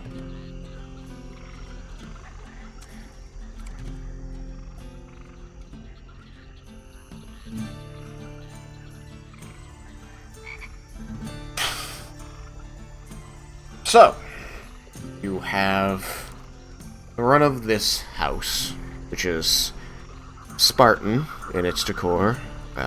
There is a bed, and some other cushions seem to have been tossed in. You may speak or rest as you see fit. Simply tell me what you wish to be doing during this time. You know that the doors and windows of this building are guarded, and you can see the patrol peering in, and they appear to be counting each time they do before passing on. I will sit down on a pillow and have Lorelei on my lap, just talking with her. Okay. Cyrus, you're going to be sewing? If I can, I do want to try and make a, more functional tunic for my wings. Are you going to accomplish this by cutting and then hemming, or are you making an entirely new shirt? Ideally, by just trying to adjust the one I already have. Okay. Because I doubt they have the materials to spare with how sparse the place, entire place is. Does seem a bit sparse, doesn't it? I make the back of your shirt really big buttonholes, sew it up that way. I'm gonna be playing with squeakers. Big zipper. I don't think zippers exist, and I don't think I could reach them. Got a hole in his Invent back. them. Invent the zipper. Invent Oh, how the it button could be. fly. Well, Health roll. I'll do my best. I'll ask around in case anyone here has a bit more experience. Good. This is not particularly in Cyrus's wheelhouse, but he's gonna give it a try anyways. Mendus, what are you doing?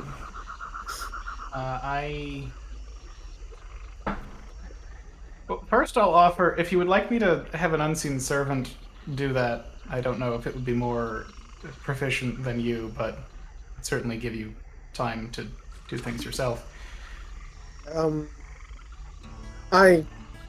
While I would enjoy that, I imagine that I might get cranky if spells start getting cast.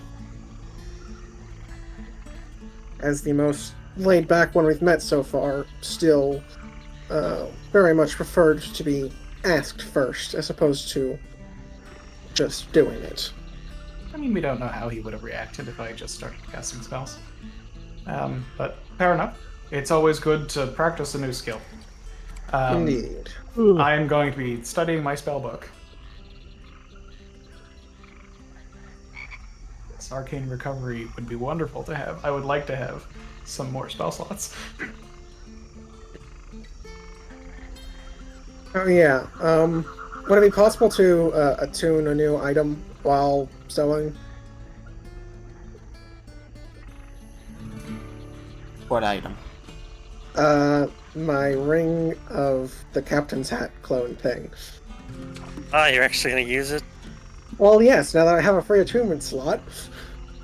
Good. Sure. The cock ring of charisma. There you go. go- Vendar, oh, what would you be up to? Assuming that you have unlimited time. I'm gonna be playing with squeakers and seeing if I can try to communicate with him. I'm supposed to be able to do that, right? What? I'm playing with squeakers. I'm supposed to be able to communicate with him, right? And Right, try trying to communicate. Yes, Yeah. yes. You do. You may. That. I will have you make some rolls in a minute. Jebel. What's going through Jebel's mind? Are there any rats or anything around? There seem to be, as you spend some time, in here, you start to notice more flashing, outside, smaller and more frequent than the, patrol that's walking around. And at one point you see the patrol come up to the window to do the count, and they, seem to be clearing frogs and toads off the sill.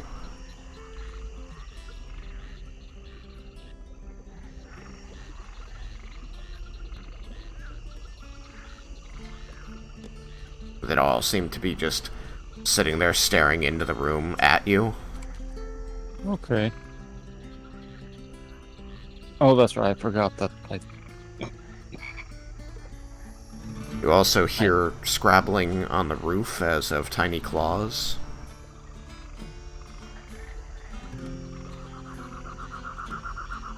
The windows, are they glass or are they I suppose they're open honestly, these people aren't near the desert and definitely aren't importing things, so their access to sand with which to make glass would be limited. Just open, not even like wooden shutters or something. Yeah, basically. Well, yeah, like wooden shutters that are open because the weather is fine today. And also because they want to look into here. And also they want to keep looking in here. And Yeah, the frogs and how- get in. How high up are the windows? 4 feet off the ground. Perfect eye level for him, though. We're kidding me? It's a foot above his head. Yeah, for a 3-foot tall gnome. You're only 3 feet, Dan. I'm only Never 3'3", man. We're short. I mean, Perfect view of so the like, sky. I thought you were like 4 feet. I didn't here's realize how fucking here's short how you the were. miniature lines up. So it's like 3.5 feet. You gotta jump to reach it. 3 foot. You know, like it's like Actually, it looks with like a your pillar eye to can stand just. on it. Yeah. He's got a perfect view of the sky. Man, you're short. I didn't realize you were that short. You're like, I mean, I It's think 3 feet. mechanically, the minimum for medium is 4 foot. So if we were actually that tall, we wouldn't be small creatures. oh, really? Damn. Yeah. You're what, 3-0, right? You're Yeah. like half Yeah. my size. So like the window's like just above your eye level, Gotta hop. but you do like begin to hear small voices going, "Hey. Hey." I am going to cast Ultrasound and make myself a foot taller. Alright. You make yourself a foot taller. You are now a very tall gnome, and you can easily see onto this windowsill and put your face there. Dang it. I like not being the shortest one. It doesn't last. Lasts long enough. So are Yeah, you you going can to fly. attempt to talk to these frogs? Yep. Okay. Yukikaze, what are you doing during this time?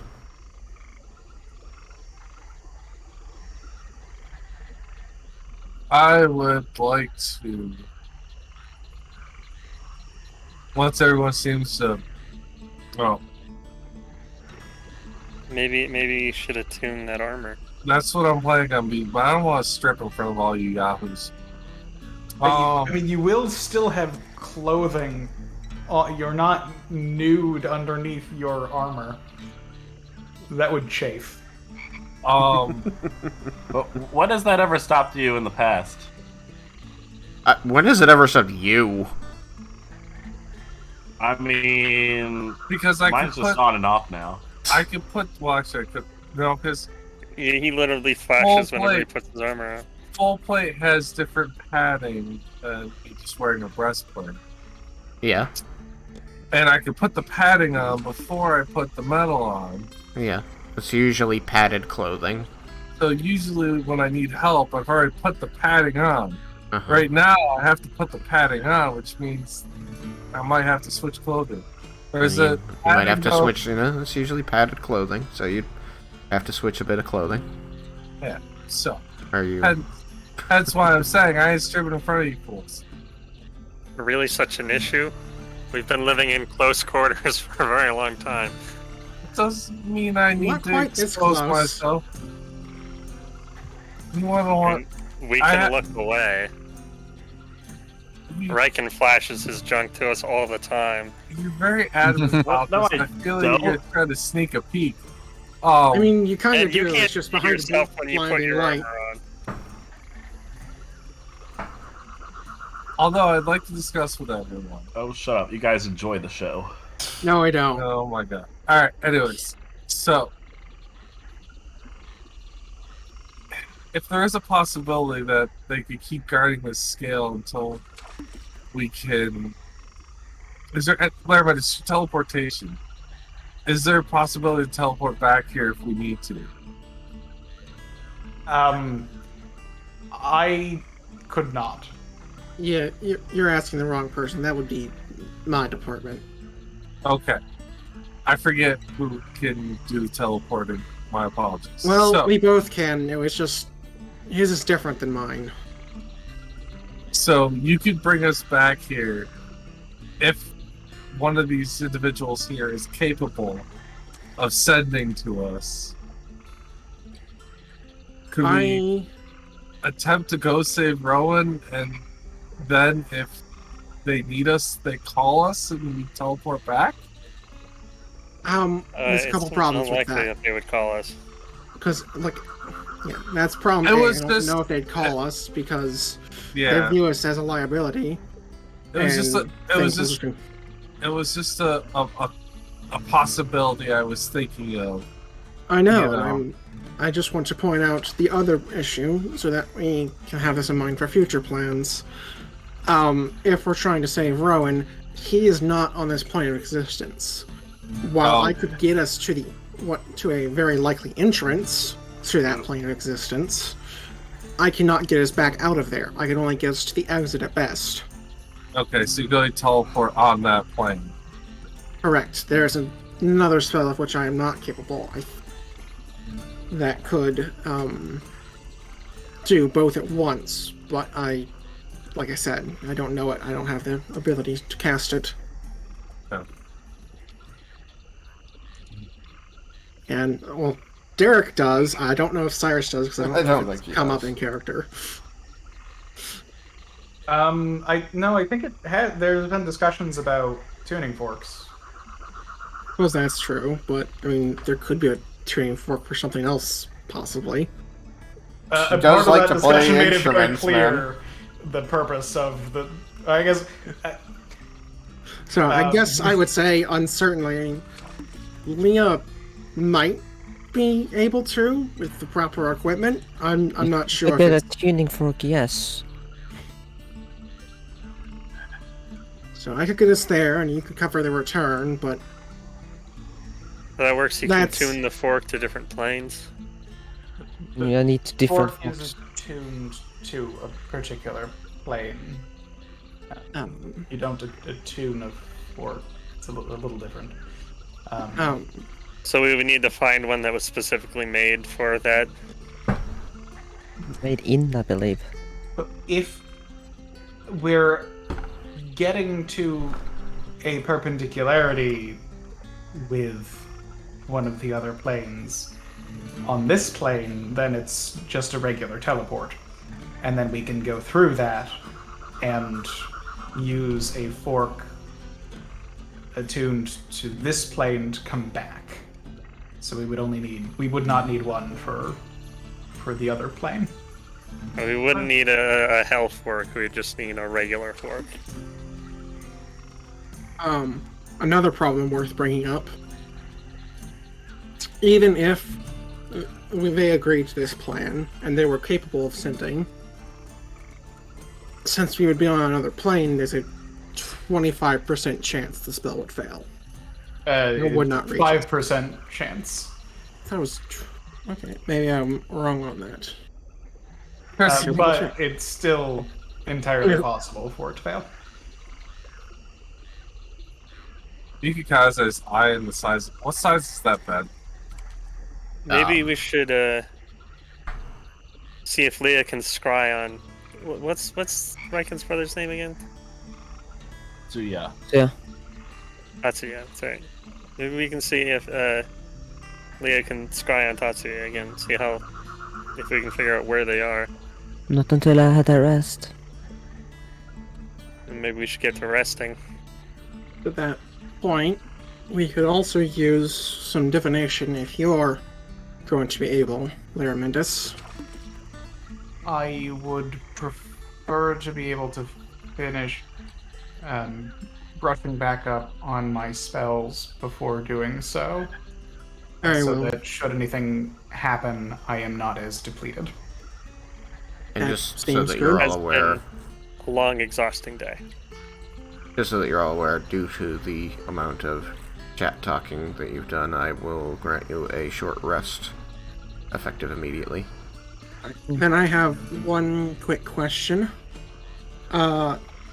Does the Captain's Ring have any effects other than increasing my charisma, since it appears the description is in the section I can't see?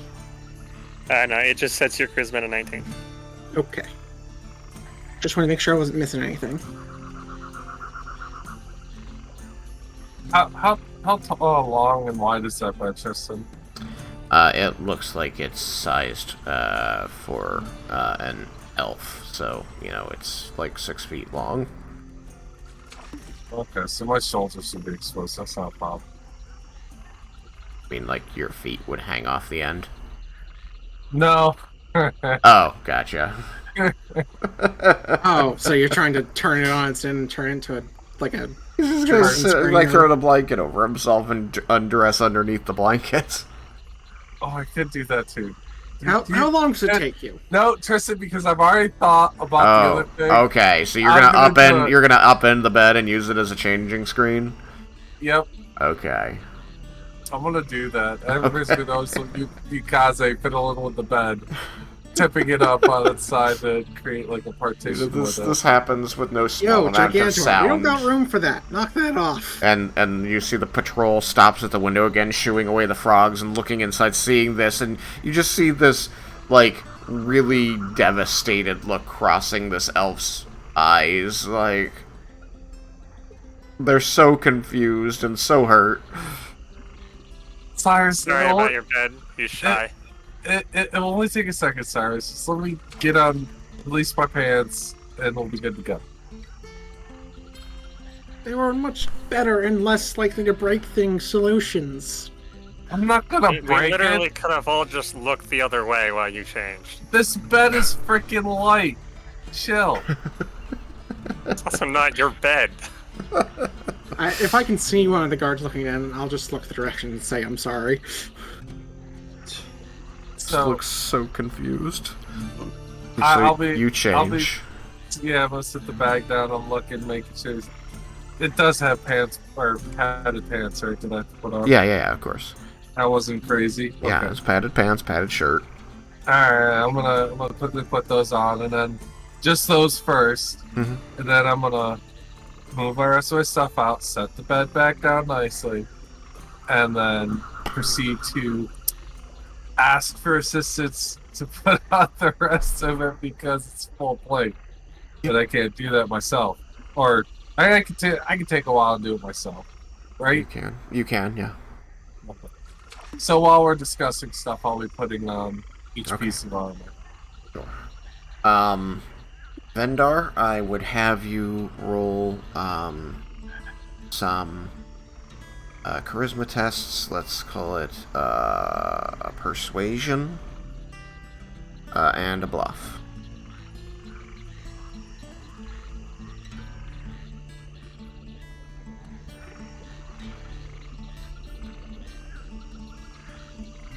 And so that's a 24 persuasion. Okay, very nice. It's the lowest I can get, and that is a 24 deception. Also the lowest I can get. Did you just roll below 10 for both of them? I rolled a 10. I rolled exactly 10 on the first one, and I rolled a 1 on the second one. Go reliable talent. Good thing I have that. Reliable talent. Very well. You are sitting in a corner of the room, playing with Lord Squeakers II. He's hopping from one knee to the other, and kind of doing like a peekaboo thing.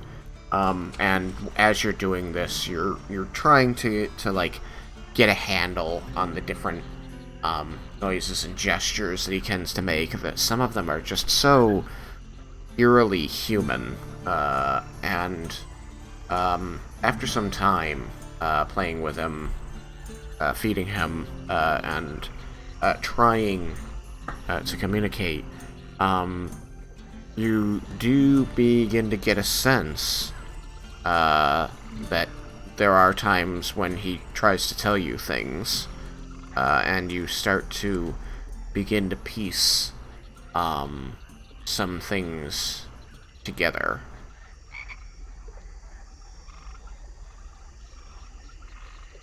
Ooh, good. I love you, Squeakers. I'll just send a quick message about one, probably the one that's most important to you at the moment. I'll discuss some other stuff with you later.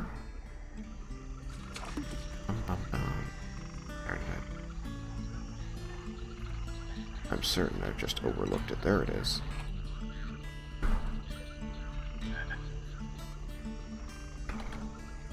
The fact that you're starting to get to communicate with him is gonna make it that much worse if he happens to get hit and goes poof. He's a magic ferret. What if he doesn't go poof? What if he just goes splat? I mean, he got all burned up in the fire thing and he just glowed like he was metal.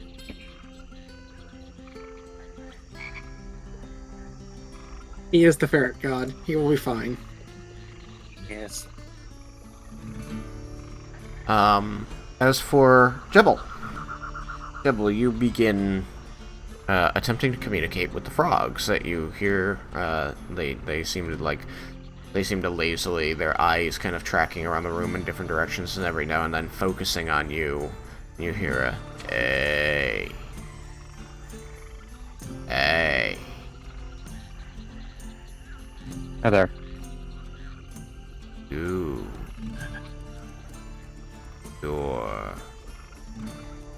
You're special.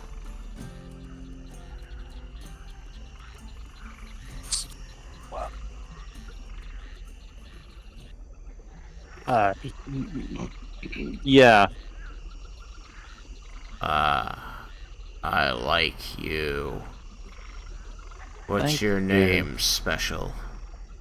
Jebel. Jebel. Hello.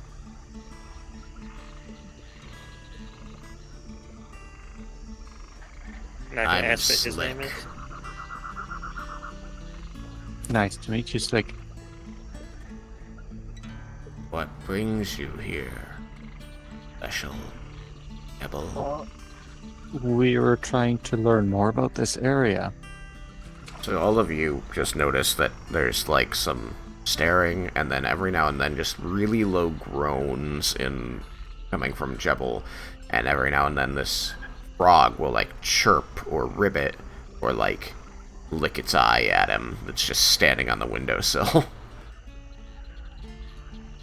I know about this place. What do you want to know? Give me a second, and I'm going to turn around to him. Is there anything we want to know about the area? I know where some great flies are. There's some plants that attract them. I turn around with him. Would that not be just, like, everywhere? I know the special plants that attract the bigger flies. It's my secret spot. You don't want to tell me. Don't tell Skeet over here. And he kind of raises up his front legs and like flops them against this other toad that's sitting there, and it sort of just like rolls on its side. Goes, hey. I turn back to everyone else and goes, seriously, is there anything we want to know about the area that these guys might happen to know?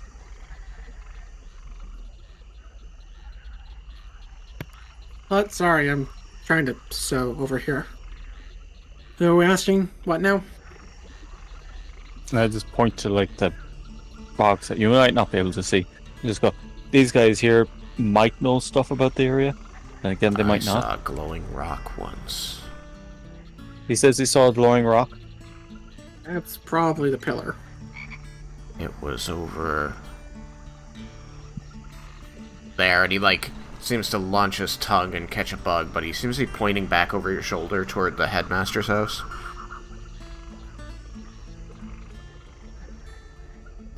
How big was it? Oh, it was bigger than me. I tried to eat it. How did that go? It burned. couldn't use my tongue. And he like hangs his like the end of his tongue, just like this knot of pink flesh out of his mouth for like a week. That must have been. Yeah. I had to catch bugs the old-fashioned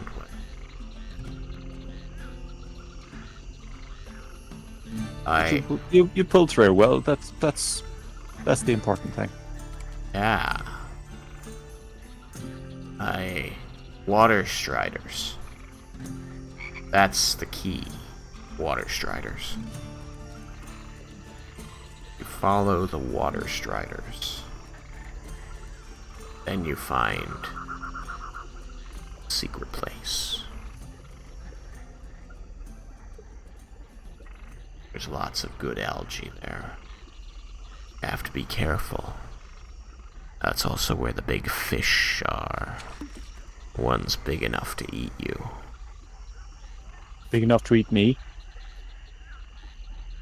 Big enough to eat you. Skeech got eaten once. Once. Yeah. He got better.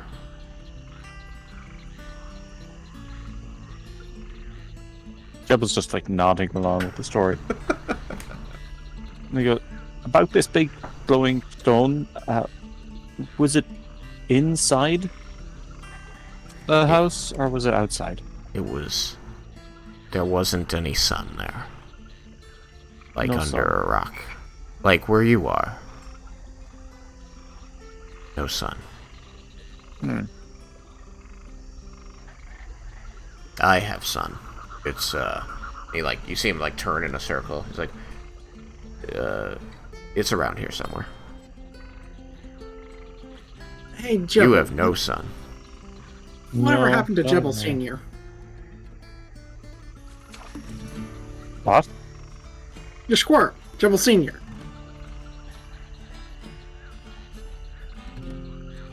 He's around somewhere. Hey, you like, are you looking around?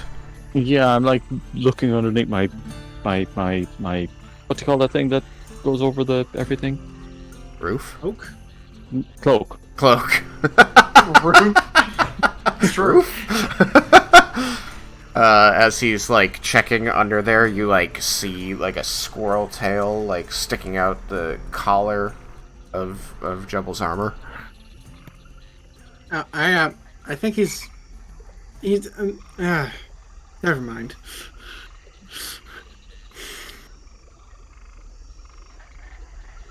Oh, he's around somewhere. Jibble reminds me of Radagast sometimes. Someone tall, maybe assist him with that. He's a little hard for me to reach at the moment, being that I'm sitting and he's a foot taller.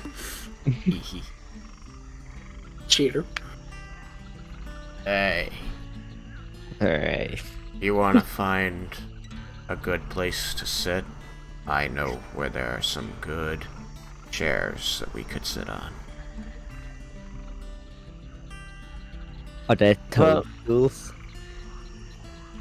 But,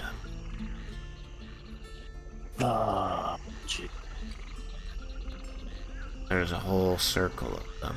We can tell stories like the humans do. I'd love to, but I can't right now. I kind of have to stay in here. Yeah. You It's a want whole me thing. to bring you something? I can bring you something. Do you know any rats or mice? Couple. Yeah? You want me to bring you a rat? A live rat, not a dead one. I don't know any dead ones. I can bring you a live rat. That would be very useful. I feel like you're trying to say that the rat can do something that I can't do, and let me tell you how far I can jump. Super far. How'd you know? Oh, I know these things. I don't want to brag, but it's super far. Oh yeah. I was hanging with my tongue, and I can get even farther. Sounds like this frog's gotten into some of the special plants. If you ever wanna just hang, I want to show you these cool shares.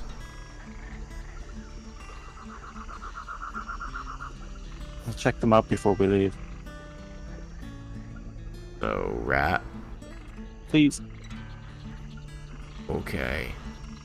And he once again rises up on his jumpers and slams his front legs down on this poor toad Skeech and rolls him over again, so now he's back on his feet. Just come on. Gotta go get Stinky.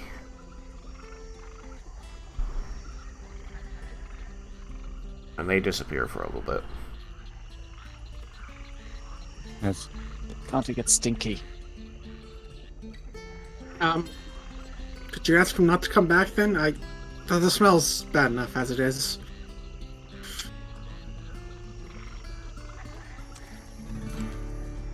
He's already gone.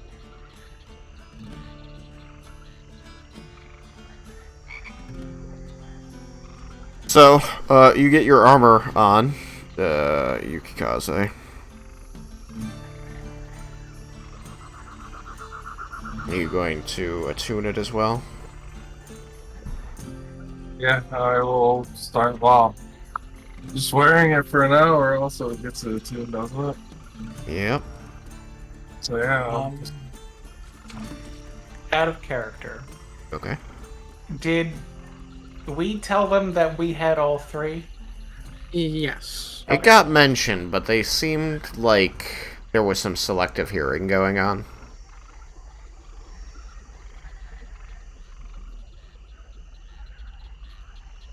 Well, hopefully they'll notice later when because it uses it to go nuts. I mostly was thinking that if we didn't tell them, then it becomes extremely suspicious why we didn't. But if we did and they just weren't listening, or we're choosing not to believe that was the case. I can tell you that you would not be, to the best of your own knowledge, lying if you said, we did tell you about this. Cool. That's what I care about.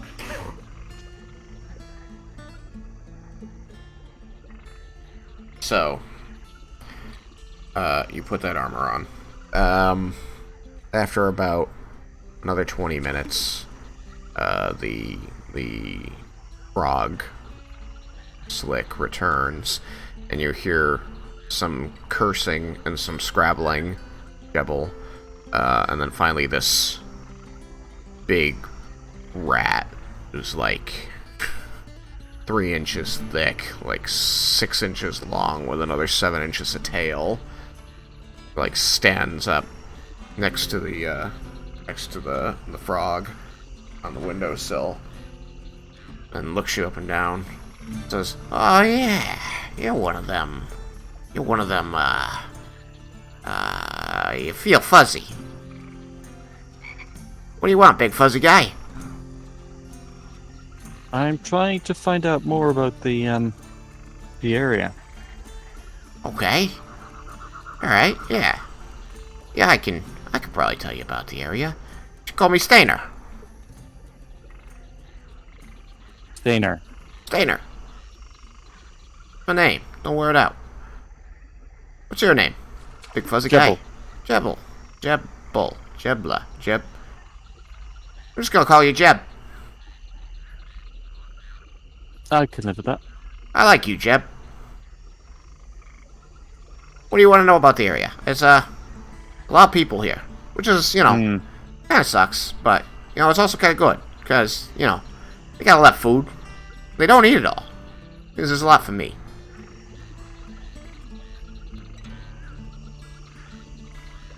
What else do I know?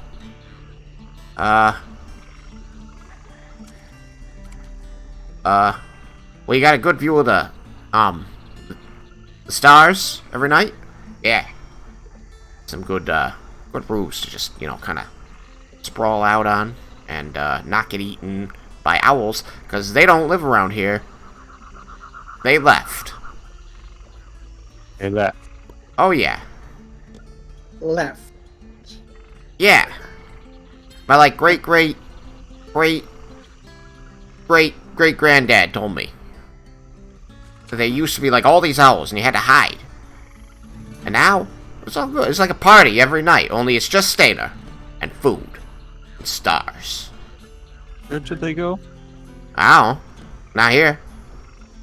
Supposedly there was some kind of big thing. I don't know. Something to do with, waves, or like, what is it? That stuff the humans do. Magic. That was it. There was some kind of magic. Now there's no owl, so I was like, nice. Did it die off, or they just left? I don't know. I was told they left, but I don't know. Great-great-great-great-great-great-great-great-granddad was like, fuck those owls. And so I'm just like, I suppose. fuck those owls. Oh, do you want to get just, like, eaten? Like, dead? While you're just having a good time? Partying with the stars? No. Yeah, it sounds like a bad time, right? Look, stick with me. I'll show you a good time. So what do you want to know? Like, I told you all about my life. I was told something about a glowing rock. Oh. Well, there's like... We got some of those. There's like a... I don't know if it's like a glowing rock so much as it's like a... What is it? You know, like when... How do I explain this to someone who's not from here? It's like... There's a place over that way, and he points to the south. There's this place, and like... There's this big glowing... It's like a rock, but it's also like water, but it's like real cold. Oh. It's really weirdly cold. Like, it's always warm here, right? Like, super warm. Like, it's nice. Like, stuff just rots, and it's awesome. But then you go near there, and shit don't rot anymore. It's like... cold. That's all I know how to... Like, how else to describe it. It's like a cold rock. It glows. And there's like... There's all this dead shit there, right? Which would be awesome if it weren't cold. Because it don't rot. Now I can't eat it. Is that the rock you want? Perhaps. You want a different rock? I just want to know more about the area. Well, gotta be a little bit more specific. I told you about the area. I told you about the stars. I told you about the heat. I told you about the food. Like, what do you want? Like, give me something here, man. Jeb, come on. I know you. I don't know you that well, but like, we're friends. You ask, I'll tell you. Hold on just a second. I'm going to turn back to everyone else, and I was going like, guys, seriously, is there anything we need to know about the area that a rat might happen to know? Have the undead ever attacked anyone here? Oh yeah, I turn around and go, yeah, the guys working in the fields, the dead ones. Oh, the do ratters. they ever, yeah, do they they're ever... tasty. That's not unexpected. What? Do they ever? Have they ever attacked anyone? Or did they just do what they do? They kind of just, like, stand there and pull shit out of the ground. And, like, scoop water. They do a lot of water scooping. A lot of water scooping. Like, all day. I think they do it all No night, murders. too. Murder. Like, you mean, do they hunt? Are they like owls? Is that what you're saying? Something like that. I don't know. I don't think so. I think they just stand there. I mean, like, you know, doing whatever they're doing.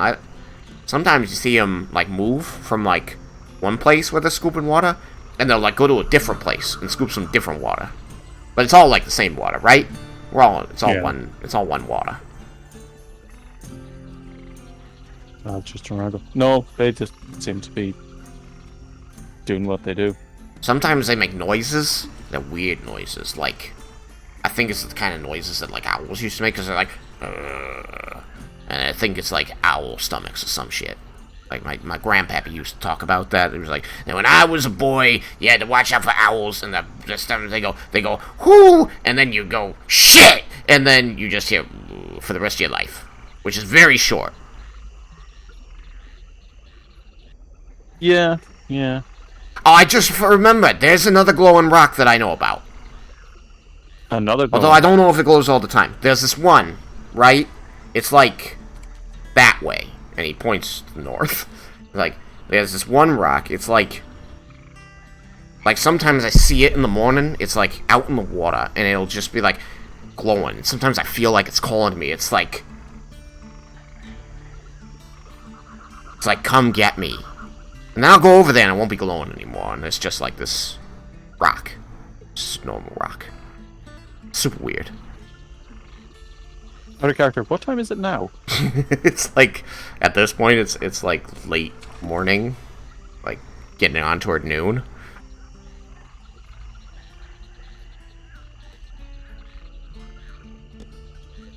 At that point, the frog kind of like flips his tongue out and it like sticks to the side of the rat's head. And he looks over and says, What do you want? And he pulls his tongue out. He says, tell him about the one that's inside over there. I told you about it. The one that made my tongue numb. He goes, oh! You want me to tell him about that one? Okay, yeah. Okay. Yeah, there's this, like, glowing, I guess it's like a rock. Slick here says he tried to eat it once and it hurt his mouth. But, like, it's sitting inside the house, right? With, you know, with the floaty dude. And, he just sort of like... Yeah, what's his deal? What do you mean? What is he? He's a floaty dude. I don't know. He puts on the jingle clothes that some of the humans wear, and he just sort of floats around like, oh, I'm a leader. I don't know. I saw him once without it. Fucking weird, right? Didn't look like none of these other people. Like, you know how you got like shoulders or whatever, and you got the really long hands. You don't have a tail, so he didn't have a tail neither. But then you got like the legs, right? You know what I'm talking about? I have legs. Yeah, he ain't got any of that shit. He has no legs. No legs. And short hands? He doesn't have really long ones. I didn't see really short ones. He might have been hiding them though, but it was just like a face, right? Like a people face. Just a face. Yeah, I think so. That's what you call it, right? It's just a face. I point to my face. Face. Yeah, kind of like that, but like they were stones, but like they weren't glowy stones. He had like stones in his face. It was stony face. So But like where his eyes should be. I say out loud.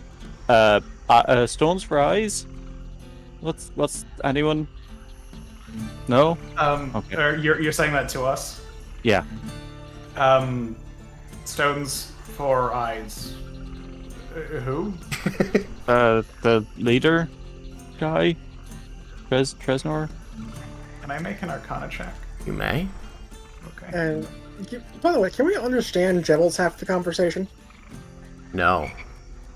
Okay. He's like squeaking. Squeaking. He's like squeaking and chirping at this mouse. Alright, I just can't remember Like the if noise he spoke in that's coming common and they out of spoke it, yeah. in... There's like No, really rat? some nasty noises being exchanged by these animals. They almost sound like rats fighting in the subway. It's just Got like a 36. you got a 36, but I do seem to recall that I think we should go to the closet a second. Okay. If that's the case, is there any chance I could just bounce them since we're close to time and I need to get going? Yeah. Yeah, we'll pick it up here next time. All right. Talk to you guys next week. Yeah. Do you want to end the conversation, Jebel, or do you want to finish out this conversation?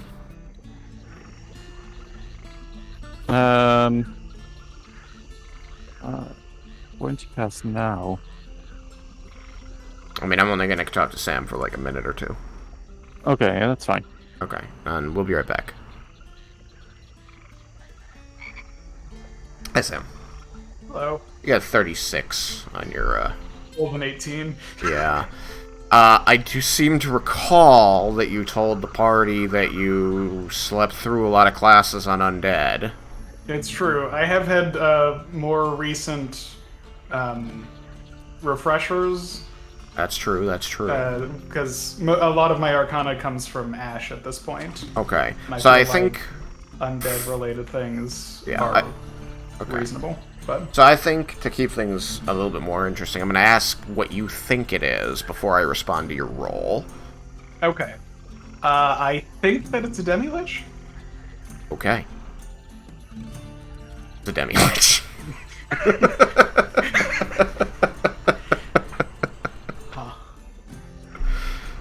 I'm glad that my description was enough for you to get that.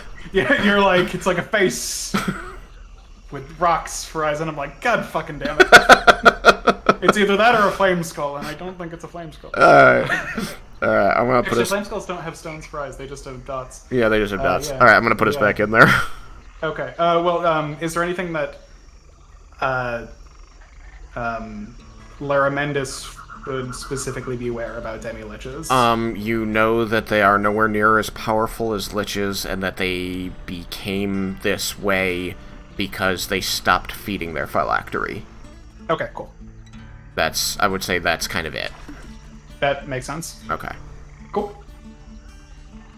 It's the theatrical version, and there's the, like, home video version.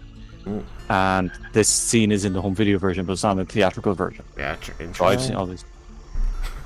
Hi, we're I back. can't remember what movie I was thinking of, but that has happened to me in other movies as well. Like, I guess it must have been a different version. Alright, Happened to me with Aliens as well. yeah. Alright, And so... Alien. Jebel had just sort of chirped up and said, does stones for eyes mean anything to anyone?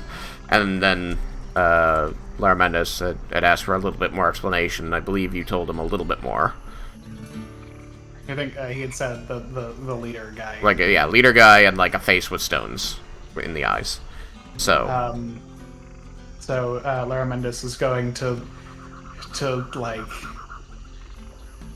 look a little concerned and say, that to me, given conversations with Ash, especially after our time in Garland, I think that that's a demi-lich.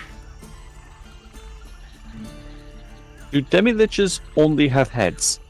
Yes. Okay, That then. is one of the things about their situation. I was Yeah, okay. okay. Now he's 1,000 years old. Now it's important, Tristan. That we need to figure out what Leah and Laura has been discussing. Because meanwhile, we have been having a telepathic conversation. okay. Yeah, I do want to talk to you about that. Who has the bento box?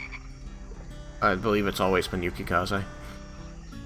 So I'm just going to say to the rat and the frog on the window, just like, hold on just a second, please. Wait, hold on. I'm Are you going talking over- about me over there? What are you saying? I think he's talking about me. I'll be back in just a second. Hey, fuck that guy! Which one? He actually, like, seems nervous now he's been put on the spot. He goes, that guy! And he points at Leah. The smallest and least intimidating. Oh, yeah. No, exactly why. I'll just go like, trust me, you don't want to pick a fight with that one. Go ahead. And what I'm are you going to head over to Yukikaze and ask for the bento box. Why do you want the bento box? Give them some food. They've been very helpful. I don't need to give you the bento box. I give you some stuff out of it. Give me lots of stuff out of it. They've been very helpful. This is good information to have. I think one serving of a regular person is plenty for those little guys. So I'll pull one out and I'll get one serving to get the Jubble to get to them. And I'll take it in my hands and then I'll plop it up on the windowsill in front of them. Just go like, thank you. You've been a great help. Ah, fucking sweet. You got anything rotten? I suppose if you leave this long enough, it'll go rotten. Alright, takeout. So, yeah, you just, you need anything else, you just ask for Stainer. Will do. I'll be, you know, somewhere around here. I'm all over the place. Check a roof. No owls up there. No owls. I mean, I'm pretty sure. He, like, looks really concerned around a little bit, then he just grabs the lump of food that you put on the thing and skitters down the outer wall. The frog Slick, like, rolls over, you know, like, ambles over to a lump of food. Said, hey, I'm glad that the stuff about the flies was good, and just let me know, and I can bring you some. If I need any, I'll let you know. Great. And he just sort of, like, really slowly starts, like, munching on the lump of food. He doesn't go away, though.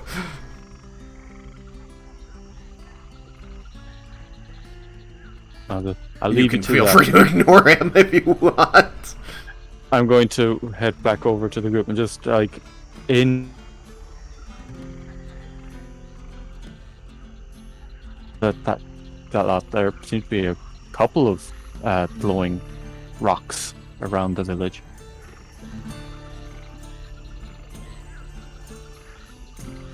And inside one of the houses. In the water, in the houses, and the one that is probably that ice pillar they were talking about, the cold one. I guess if he's a demi-lich, that explains all the undead.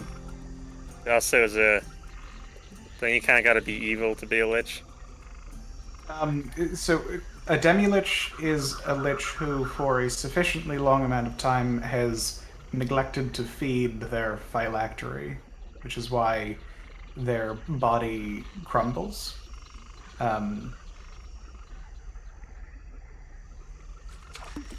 So I suppose he has not been destroying souls in order to keep himself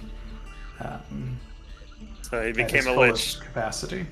He became a lich to stay alive, but isn't doing the evil things needed to be a full lich. I cannot speak to the rituals that one must perform in order to become a lich in the first place, though.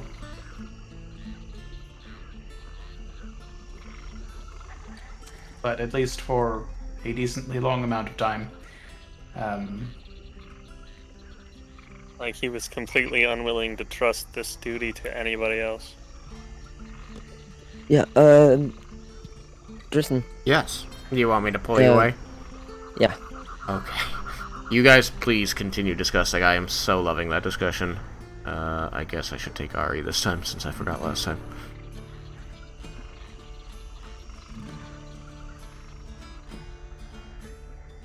What happened? Drop in. There we go.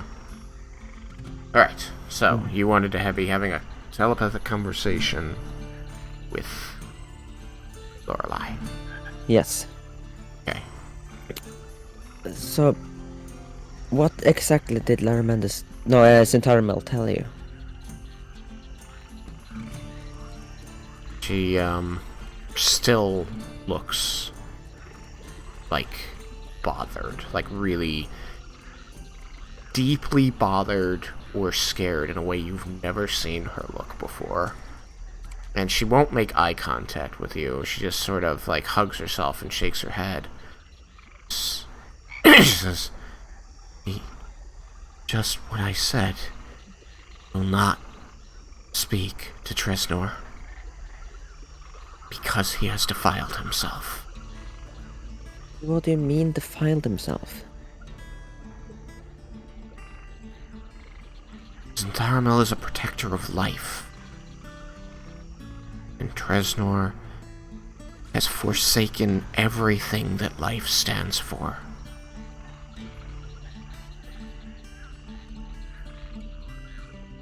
How so?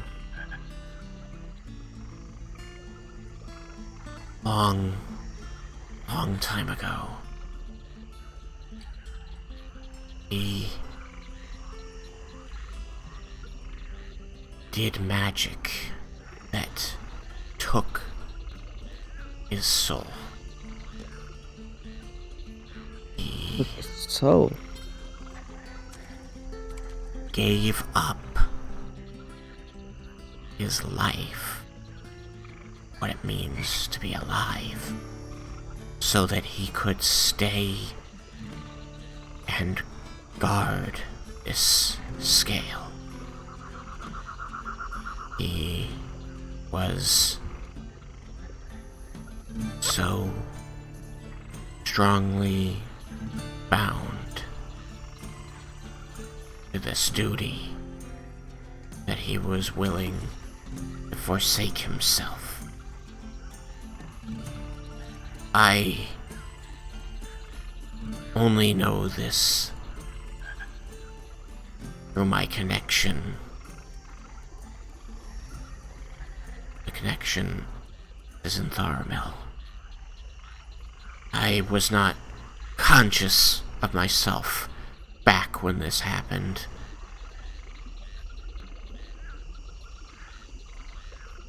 it is a very long time ago.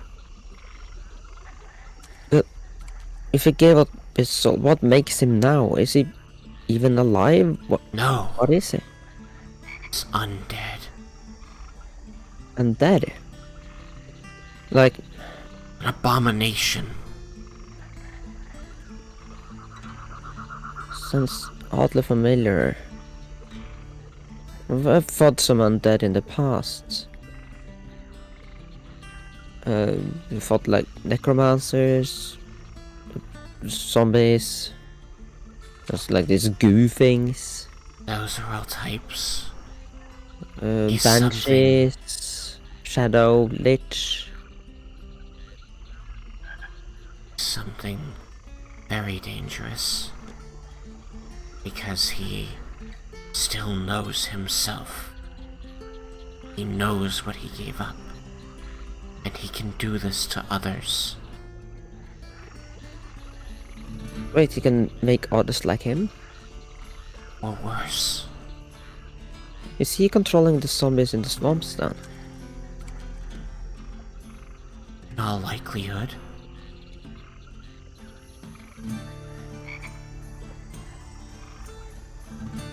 And what Well, I know. happens if the stone, like if the scale is taken? Will he die? I don't know.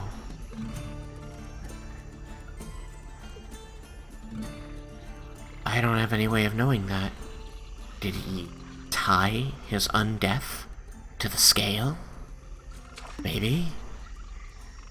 I don't know. I don't know exactly what he is. I only know that Zentharamel is terrifying right now. He's terrifying. What are you... Not terrified, terrifying. I have never seen him so cold. I think, were it not for the barrier between us, he would have destroyed Tresnor where he stood. That doesn't sound good. Am I in danger? Being No. here. Not from Zin. From Tresnor, maybe. I just know that Zin scared me just now.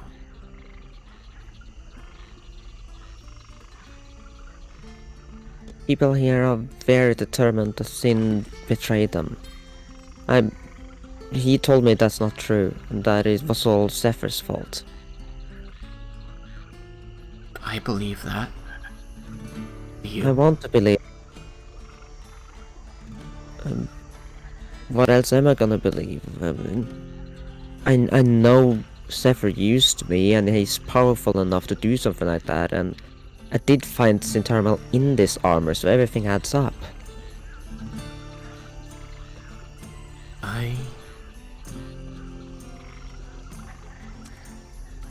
Or I was fully me. I knew Zintharmel. I do not believe that he would abandon his post. I do not believe that he would join up with a fiend to cause destruction or mayhem. And honestly, as much as this has bothered me, it only confirms to me what I believe. Because he is so upset by the abomination a person he called friend has become an abomination of life, that thing he holds most dear. Starmel is hurt, betrayed. He was betrayed by this man. When this man chose to become what he is, that was a betrayal of Zintharmel's trust, and one he has not forgiven in a millennium.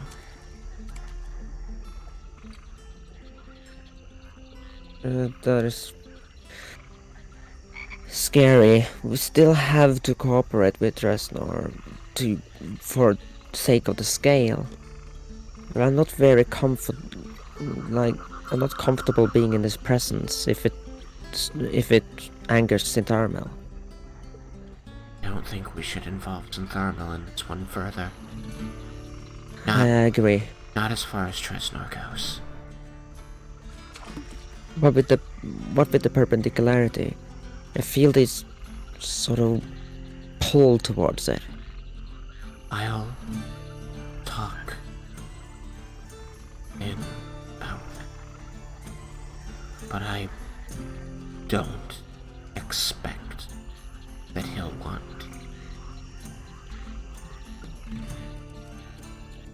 I have another worry as well. Really very busy trying to maintain his hold. And don't worry any further right now. We can deal with it later.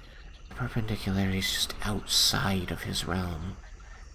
He would need to reach beyond his walls to deal with it. It's not something he has the ability to do right now. That is true. What is worrying you? I didn't remember that this is where the Zintharmel was until I got more clues, like until Trestor mentioned it. Didn't he tell you? He did, but it's like when I tried to think about it, my mind was foggy. My mind has not been the same ever since the mind thing.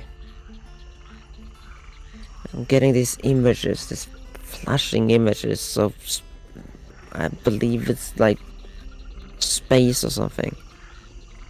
And whenever I think about it, it becomes strong and it stresses me out, makes it hard to breathe. He walks up your shoulder and begins pushing on your neck with her hands in best imitation of a kind of a soothing massage that she can. She says, I don't know what to say about that. What do you want to do? Oh, I'm afraid. Is that the only memory that's been lost to this strangeness? I don't know. I'm here. I never thought about anything related to other realms or space. Oh, the mind flayers, everything related to that just freaks me out. Makes me so tense. I think that's reasonable. When I was in Sintaramel's cabin, I couldn't look up. The strange sky, it did things to me.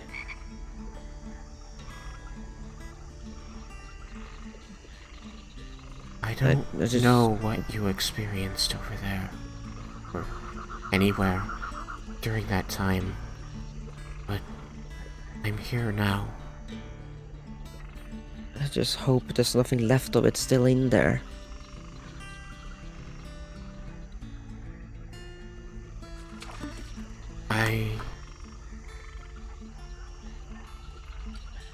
All I sense is you. Good. When I view your heart, all I sense is you.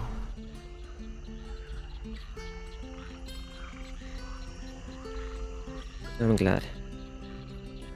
I still have to meditate, calm myself. I'm here. I'll be here.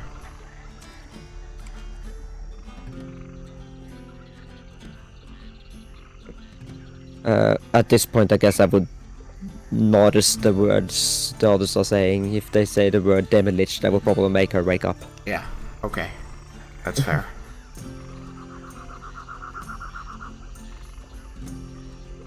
Okay. Oh, Sorry about that. So, Leah seemed distracted the whole time you guys were discussing, but then about the time, Laramanda said, I believe that sounds like a demi-lich, and began explaining what that means. Leah would rejoin the conversation, suddenly interested.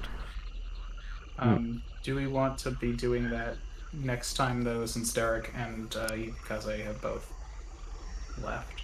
Yeah, I guess. They Unless left? They're gone. Oh. Did they say anything?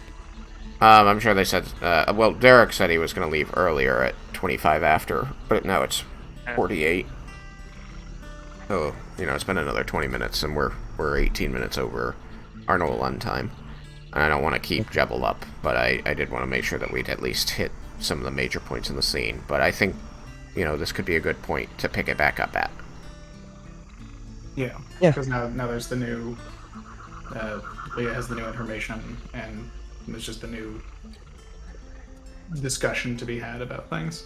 Okay, I'll put XP in the chat. But overall, I think this was a great one. I hope all of you had a good time. Yeah. Yeah. Nice. I like the rat. Alright, was funny. Yeah. The toad was funny too. I like that. I like the toad. They were both really helpful. Just the toad was much harder to figure out how he was being helpful. Alright, then I'll call it there. I'll tell you guys that you should all... This was a really good one. I liked it a lot. Take 1,000 roleplay experience. Yeah, I'm level 15. I'll put that in the chat. And I will thank you all for being here, especially on the short notice. Super thank you for that, guys. And hopefully we can play next week again. Yeah. Alright, So. I'm going to end the stream and we can just chat. Alright, bye stream! Woohoo!